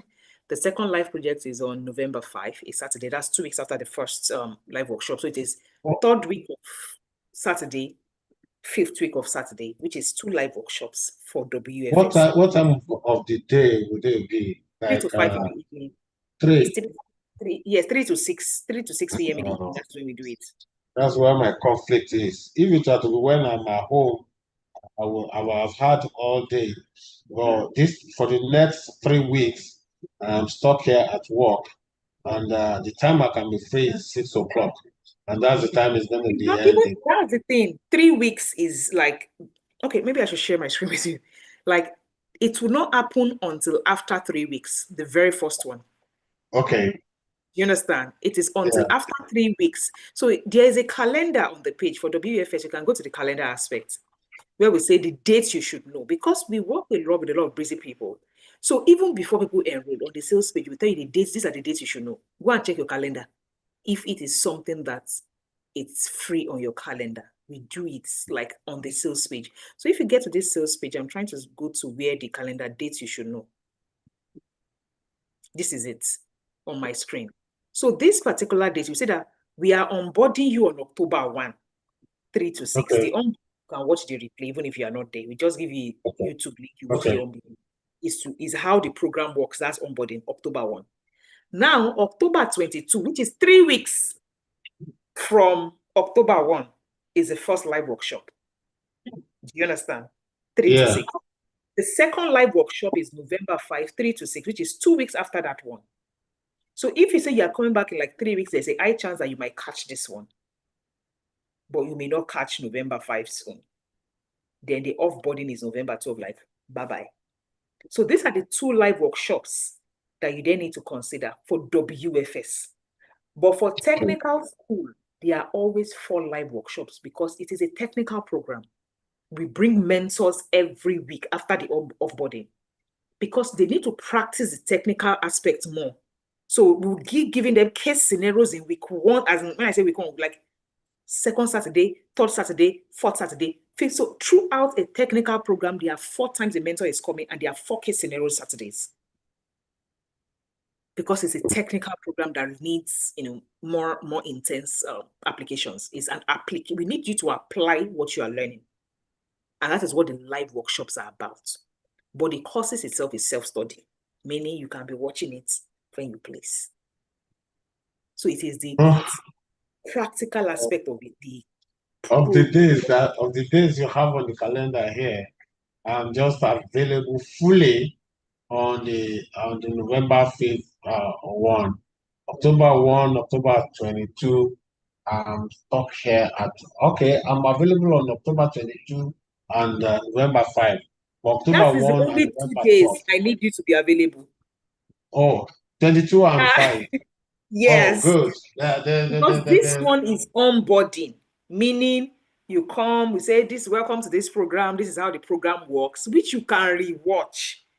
I strongly recommend that you rewatch it in terms of, so you understand how the program works. Like, that is it. So the 2 days I always say, it is project live workshop, where we are interacting with others, delivering on a project, is the October 22 and November 5. they're a piece of cake for me. I'll be available for those 2 days. So I think things are working in my favor now. So also the one that is it, I think from all the discussions, tier 2 will be the one that you would suggest for me, right? Yes, tier That's 2. Exactly. the one of the 350 package. No, that's 300. Tier Oh, 1 is is it 300. The tier 2 is 300. That's transitional program and I mean that's what we call transitional program. That is WFS and project management combined. what I'm seeing here? So that okay, well, if I make a mistake, you can look at it together again. Is 300. That tier 2 is 300. That's itrainafrica.com/offers. itrainafrica.com/offers. It is the one that has GOP that is tier 1. And that's a 350. So 350 is tier 1. So are you saying I do not need the GOP? You don't need it yet. You said you are not living it. You don't need it yet.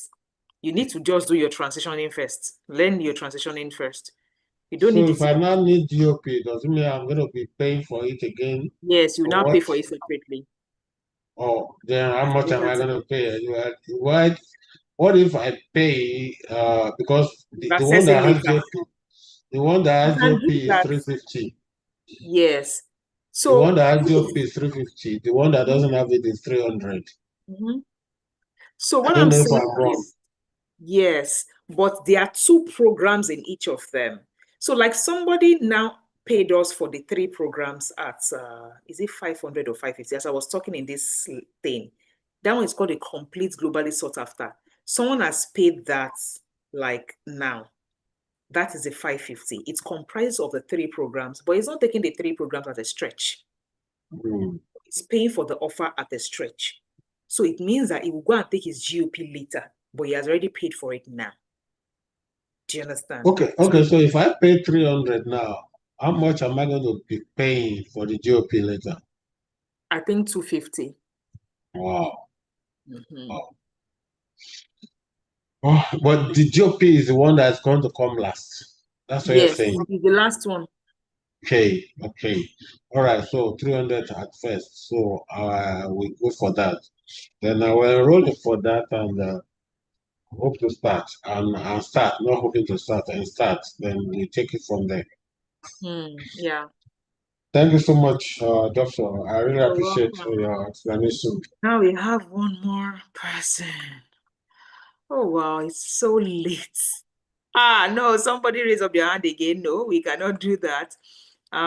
I think it's only Sunday and Aminat we are going to do this night. I need to go sleep. Mr. Sunday, please ask your question. You've been patient. Mr. Sunday, ask your question, please. Hello, Mr. Sunday.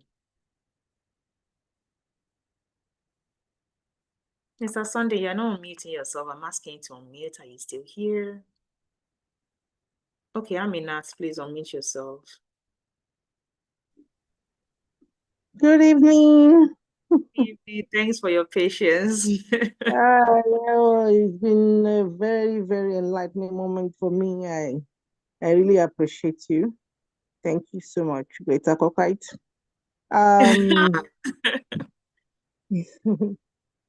Actually, I need you to clarify my aspiration because I don't seem to have put it together myself. I have a first degree in guidance and counseling, then a master's in measurement and evaluation, and then a PhD in measurement and evaluation. Currently, I work with JAM. I'm an assistant director with JAM. But I will soon be leaving in 3 years' time. I've been involved in developing the computer-based testing. It was my program, it was my project in Unilag before I came to join them, and then we started it. But right now, I'm not fulfilled because the heights I would have loved those to move to when it comes to computer-based testing. We are still at the lower level of it because those in at the helms of affairs don't seem to believe in what we believe in. I know. I don't worry. There is a reason I left that space. I said, you people, no, I can't do this. Like, I understand. So I feel so unfulfilled. I wish I could be in R&D. Just so many ideas I want to share. I love researching. So I don't know. I don't know how I fit into this program, where I could take it from. That's the kind of clarification I love want. what you have in terms of the qualification. That's the measurement and evaluation. Like, it's such a good space to have knowledge in. And the only challenge you have is in where you have implemented it, which is a government establishment. So you could not fly. Let me put it that way. But it is a very sellable skill internationally. Okay. Maybe the question I should be asking is, what was your PhD thesis in? Computer covering examination malpractice using computer adaptive testing. So I honestly think that you should be exploring opportunities in e-learning. Okay. E-learning that then has to do with the measurement of, what's it called?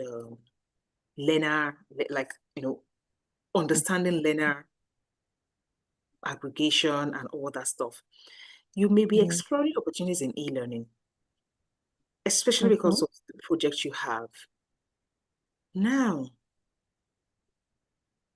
you would also want to use, even if the experience is not as high-tech as you want it, it is something that is still worth showcasing in terms of speaking to it, as in the kind of projects you've done and how you do this thing. It is something that is worth showcasing, because it would mean that experience, people could want you on a project that has to do with them understanding learning patterns, online learning patterns, and all that stuff in Nigeria or in Africa. So if there's a project that an international body or this development, this thing is trying to get done, your expertise, because you have data, you have JAM data, which not everyone is privy to. So in you discussing insights around this alongside your PhD, you would have people listen to you. You would become a subject matter authority person in that field. When you start to put out content around it. And what I have seen happen to maybe someone like a Professor Fumi before on this program, which she came on the GOP then, we try to discuss subject matter around that area of expertise. And the things she started to get were things like international speaking engagement. There was one UNEP event that she had to go and present a paper around it. There was another one. In fact, they had invited her to come and be an adjunct, whatever, like remotely in UK. She said she didn't want that. She didn't have time to get it done. So it may not be conventional things of you getting job. Do you understand? But I can tell you for free, you would get all those media, come and speak on this subject matter, come and consult on this subject matter, come and be like a one-day lecturer. Do you understand? You would get stuffs in that regard, global opportunities.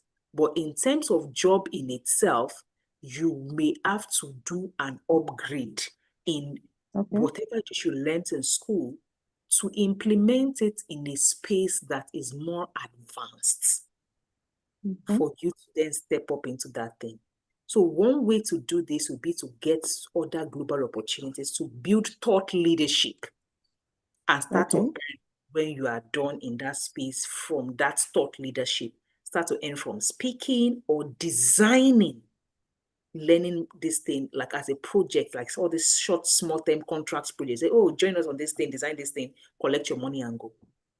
Not that you're in full-time this thing. That would be my recommendation to you. And in doing that, you will definitely need to build a thought leadership via LinkedIn. So GOP is what I see happening for you.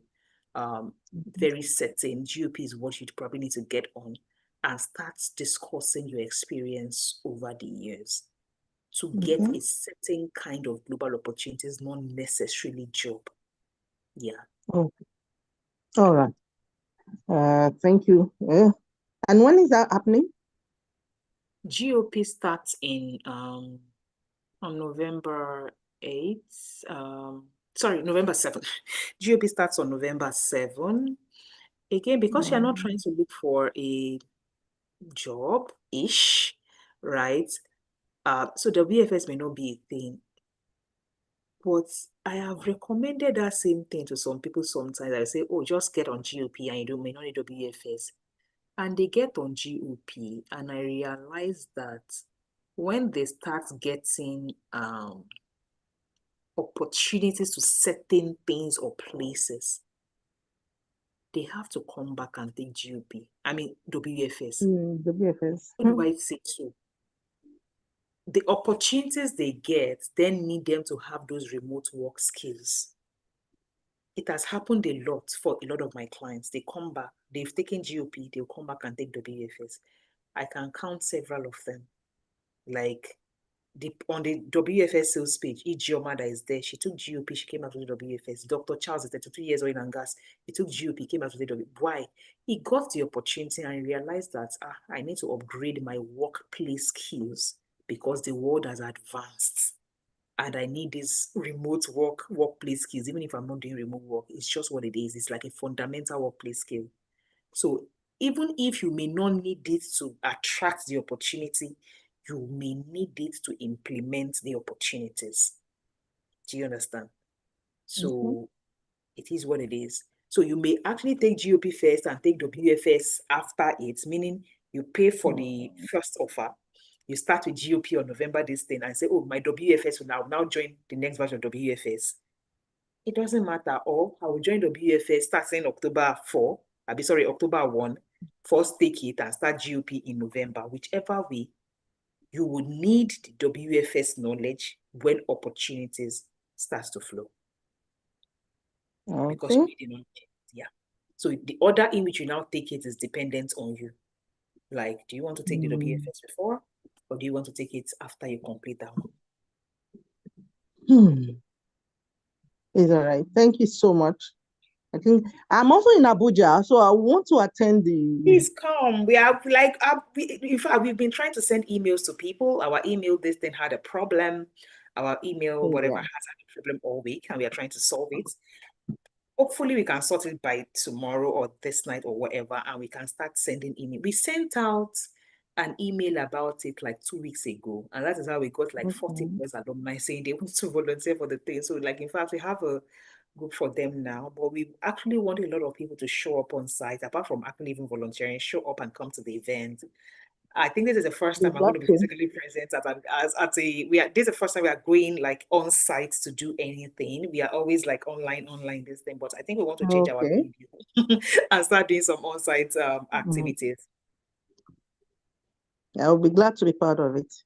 Please, Moina, please, can you follow up with Dr. Aminat Olasumbo for Abuja participation? We would like to have you here. Okay. Thank you so much. You're so welcome. Nice meeting you. Nice to meet you. Please go ahead, because Mr. Sunday did not meet himself, so we can have Good evening, Doc. Thank you for the opportunity to take my question. So I'll get straight to the point. My background is in information technology, so I have an IT degree, which I obtained from a university in the UK. And thereafter, I worked for a multinational corporation as an IT help desk analyst. So basically, I was providing first-line support to a large user network of about 5,000 people, troubleshooting their laptops and desktops, that sort of thing, And so it was a bit like customer services, help desk support. And I enjoyed the job. I was with them for about 6 years. But unfortunately, the UK went into recession. So I was laid off. That was in 2009, 2010. I was laid off from work. And all attempts to get another job proved abortive because the recession was quite bad. So before I decided to return to Nigeria, but before I left, I actually took a course in project management. So I did Prince 2. But for some bizarre reason, I just didn't enjoy it. I don't know, maybe it was the way it was taught. I just simply didn't understand it a lot. Theoretical, And very theoretical. I know that for sure. there was just so much theory, and I just didn't enjoy it. So I just thought, is this really for me? So when I returned to Nigeria, I was job hunting. I couldn't get anything sort of related to what I had done in the UK. So I decided to retrain in radio broadcasting and found over a period of time that I didn't really enjoy it. And then by that time, I'd heard about remote work. So I registered with Upwork and sort of did a bit of training in transcription work, captioning, so that sort of thing. And I managed to get a project. But thereafter, I couldn't find anything else to do. So eventually, I did another training in something different, and I tried to find work in that, and that wasn't too good. And then I sort of came across, fast forward to a few weeks ago when I came across your advert online. So I guess my question is, since I sort of enjoy that customer services type sort of background, could I possibly use that as some sort of a stepping stone to find sort of remote work in the global workspace? You can. You can, because of your customer support background. Mm. Do I have to do training with you first? I do not, I'm trying to think back to how long you have done, like when you worked in the UK and the degrees you had and everything. So more like, because of your academic background in, IT or stuff, if you need to do like a support, I would say you become a tech support person, like a virtual assistant who is doing tech support, right? But tech support, considering when you did IT then and now, it's quite a time. Yeah, that's true. And I saw a woman come into the last batch of WFS who also had the same story as you. When she was doing IT support in the broadcasting Nigeria, only in the broadcasting this thing. Then she went on a career break of like 7-8 years, and she wants to come back, and a lot has changed in the IT sector. A lot has changed. So what she even calls, I'm an IT expert, the basic things I teach in fundamental workplace skills right now, she may not even be able to handle it. Wow. Do you understand? I'm not joking, because she came on the program, and I remember at her offboarding, she's full and she's really so fine. I've forgotten her name. In fact, children are like in the university, or even our children have finished university then. So you should know that, as I understand. And I remember that when she had come to she said, oh, she's in IT, EBS, so that, oh, IT, but she said she had gone on the career break. And at the offboarding of WFS, she spoke. And I was like, oh, doctor, wow, I'm glad I came on this program, because I now knew that my IT is not IT. Just laughing. And I was like, it's the truth. Because what I consider basic IT, basic IT right now that we teach on fundamental this thing, which is, and why do I call it basic as in fundamental, is because it doesn't even matter what you are doing right now. Like, so far the work is, you are working in a remote first environment. When I say remote first, I keep explaining that I don't have to be doing remote work, but every of my work I have to be a remote first environment. Why? I don't have clients that are even in a space or coming to do any physical business. Everything I do is online. You must understand how to work with me online, even if you're in the same office. So like my staff, if I say, come and give, I need this report, you don't come to my desk and come and be carrying your laptop. I don't understand. We carry book. It's book, inside book, you want to show me reports. As in, it's not possible. Send me a link. So it means that it's a remote first work environment. So I will strongly advise, because sometimes I are giving people another, when they say they are in IT before, I say, okay, you just moved to this thing. Then they start to struggle. Then I realized that I over-assumed, because I assumed that IT helps them, they know stuff. And I assumed they apparently do not know the stuff I assumed they would know now. So which is why for me, I always recommend to everybody that first, you want to work in a remote first environment, WFS is necessary. It's a necessity. It's not optional. Now, what you then do after that, the thing about WFS, somebody asked a question, which I will answer with your own in the comment section, said, what work can I do? Can I use WFS to get a global remote job? Yes. And it's not yes of this thing. It is because people have done it in the academy. Like, it is not yes of yes, it can happen. It is yes, it has happened. Do you understand? So for me, let me first stop share and see if I can share the other screen again. Like, if you go to the WFS page, why? Because WFS is called Remote Workers Program by our alumni, because some of them have taken just WFS and they use it in getting customer support roles, which people call VA. VA is virtual assistants. We are supporting people in the or board people to products or whatever it is. You understand? So if you go to the base of this page, for instance, and all those, I don't know whether it is this page or another page, I don't know. You'll be seeing people that say, I got this, I got that, yada, yada, yada, in that VA support, like this person now. I think, what was his name? OKK. Can you say, I got a remote job, but put my CV on Canva, add an interview. You see all this Canva interview, it was taught under WFS. So this was November. People that this was November, because I'm seeing the dates. This is their Telegram group. So this was November. Do you understand? This person too, now Harvest. This one drops the review on Google or something. I think they dropped the review on Google. So the people drop their reviews and writing to explain my they drop their review and this thing. This person now, I remember this guy's story because he had said that probably he went to LinkedIn and he contacted somebody. One thing, like I can't remember, but I think he had used LinkedIn to do this thing, which I taught them in this thing. These are just support. Same thing with this confidence. I think we even had a live thing with her. I was offered a job before the end of the meeting interview. My confidence level, I think this was the person that contacted somebody on LinkedIn, and the person got her into interview, and by that night she had the job. These people did not even take technical programs with us. Like, and these are cases that are happening batch by batch, that they are just using their WFS to get support roles, because support roles don't require any technical or professional knowledge. They require what is inside WFS, which are 6 major things. The first is digital literacy. The second is your basic tech navigation for collaboration, meetings, and design.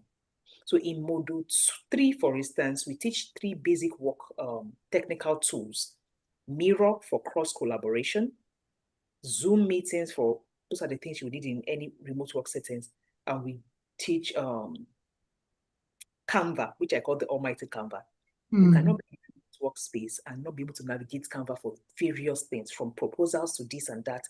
So you would need it for report, various things. Like Canva is endless in its needs. So those 3 major things is what we concentrate on in teaching when it comes to technical tools, apart from, of course, the Google Workspace that is in Module 2. Then we move to Module 4, which has to do with soft skills, which is heavily focused on 3 major things you need in a remote workspace: communication, AI, and research. 3 major soft skills: communication, AI, and research. So it is like Slack, communication work tools, and all those things, as in all that. Emails, even emailing, setting your out of office, and all those things. Now we then move to Module 5, which I call the remote workers organizational model. There was a woman that was talking about it, that as when she saw that my Google sheet regarding how you structure this thing, I said, this is what it is. When I have to work remotely, you don't structure, you cannot achieve anything. So basically, we have to teach basic project management. to everyone that is on the remote program, meaning create a Gantt chart, create a timeline for your own work that you're doing remotely. Do you understand? Not because you are structuring the project, but you yourself working remotely is you being a project manager of your work. You have to teach structures around project management for remote work and data analysis for remote work. Because why? In fact, that data analysis was not there. Part of the improvement we are doing now is data analysis for remote work, because I realized that when some of my new staff members joined me this year, I had to take them on a training that is called How to Report. Because I saw they were bringing me flat reports. Or when I say flat, as in you bring me report on Excel sheet, what is that? Like, we did not make sense of this particular data. You could not take this basically and put it on a pie chart and give me insights based on this trend and do a trend analysis. So for me, I had thought it was basic because, again, I'd worked internationally. M&E is a thing. Monitoring and evaluation is a thing. It's not the, do you understand? It's a thing. It's default. Like, so, but again, that's why I always say what people assume is default, it is not default. So I had to then think through it that true, I needed to teach this thing. So right now, one of the recommendations my student success person gave me, which we are improving upon, is that we need to then add lessons on analysis of data in a typical workspace, irrespective of your profession, like the kind of data you need to analyze all the time, which is what is then coming in Module 5. And of course, project management, that was that. Then the Module 6 is you've learned all these workplace skills. You now go and start selling CV, portfolio, cover letter, and all those things in Module 6. Then Module 7 is about optimizing. When you now find a multicultural workplace, how do you think? How do you solve problems at work and all those? And that is life skills. And also, again, I'm sure in me outlining all these things, and you're asking yourself, as in maybe you have to do an evaluation. Do you think all these things I've evaluated or that I've listed, it's something that you have from a previous work experience that is probably far or near? If not, I would strongly suggest you start from the WFS program and start to give that support. You don't need any other technical programs to get into support role. You don't. You just need WFS to get into a support role remotely. And yeah, it happens. So what I then strongly advise is, I say, if you're getting into a support role, virtual support role, niche down. You niche down. Like, I don't just try to get support in support, like VA. Try to say, oh, I'm a technical support person. I'm an HR support. I'm a clinical, like, it has to be specific something, because it then helps you to, I've seen support people like that are commanding as high as $40 per hour, like technical support, depending on their high level of expertise in supporting. Because some people are supporting in things as that are complex, that not everybody has knowledge around, right? So if you are supporting in complex capacities, like you are helping people go through a product onboarding that is very complex, maybe in technical this thing, your money might be higher, because they know that if they lose you, before they will find somebody who understands that technical process. So which is where your previous experience and whatever then comes in. The knowledge of school and what you had done before.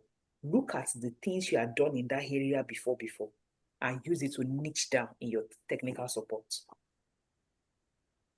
Okay. Yeah. So hope to see you next week in the WFS program. Sorry, how much is the How much is the WFS? 107,500. Maybe I should even draw the link to this page. It's WFS 500, and I think in the offer, it comes with something else. It comes with a bonus in the offer page that gets payment before 28. Okay. Yeah. So if you go to the all offers page, this page, you will see is that if you are taking only WFS and you pay before 28, you would get something extra with it or something. Yeah. I drop both links in the comment section. Oh wow, it's been a long night and long day for me. 3 hours here. As a Moina dragged me to come and do a Q&A. No, I thought we were going to actually be typing and sending the questions off to you, sort of, but I didn't realize. Well, Q&A, I try to do this kind of interactive because I can't offer one anymore. Yeah. So I try to do it. Like if I have to give my clarity session to people that actually need, let me come and do it for free, even if it's once a month, whatever it is I can get out of my schedule, I get it done. I know that people have, and when people ask me sometimes, why do you really care much about clarity? I say, it took me a while to accelerate in my life because I was lost in what, so I was not doing bad academically, I was succeeding, but not because I was clear on what I was going to do with it, right? So until I always say 2019 was my defining year where two people, 2018, first a professor in the UK helped me to clarify the first aspect of my life, and 2019, Mrs. Ibukuma Woshika. And since then, it's been boom. Like, do you understand? Because so clarity starts success.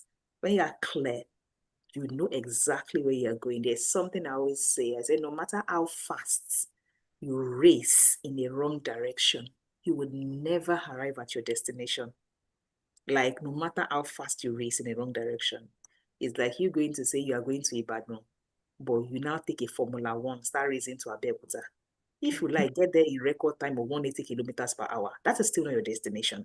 So you're just only running fast. You're not going the right direction. So for me, I always say, let's get this clarity sorted at the very beginning. So when you start to do things, you can then get to the right destination. So yeah, thank you so much for joining me tonight. I had a good time explaining these things to everyone, and I really hope I see all of you next week in on October 1, where we have the onboarding session. Let me allow everyone to be able to unmute themselves and say our good night and God bless. Good night. Thank you. Thank you, Dr. Good Thank night. you so much. Really appreciate Thank you so much, Doctor. Thank you so much. Appreciate it. Mhm. Auntie Muina, please contact me. Thank you so much. God bless you. I look forward to the address for the Abuja program, please. No, buy mommy in my car. Containers.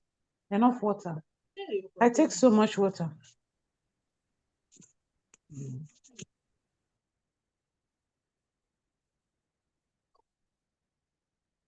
Nice being with you, the team.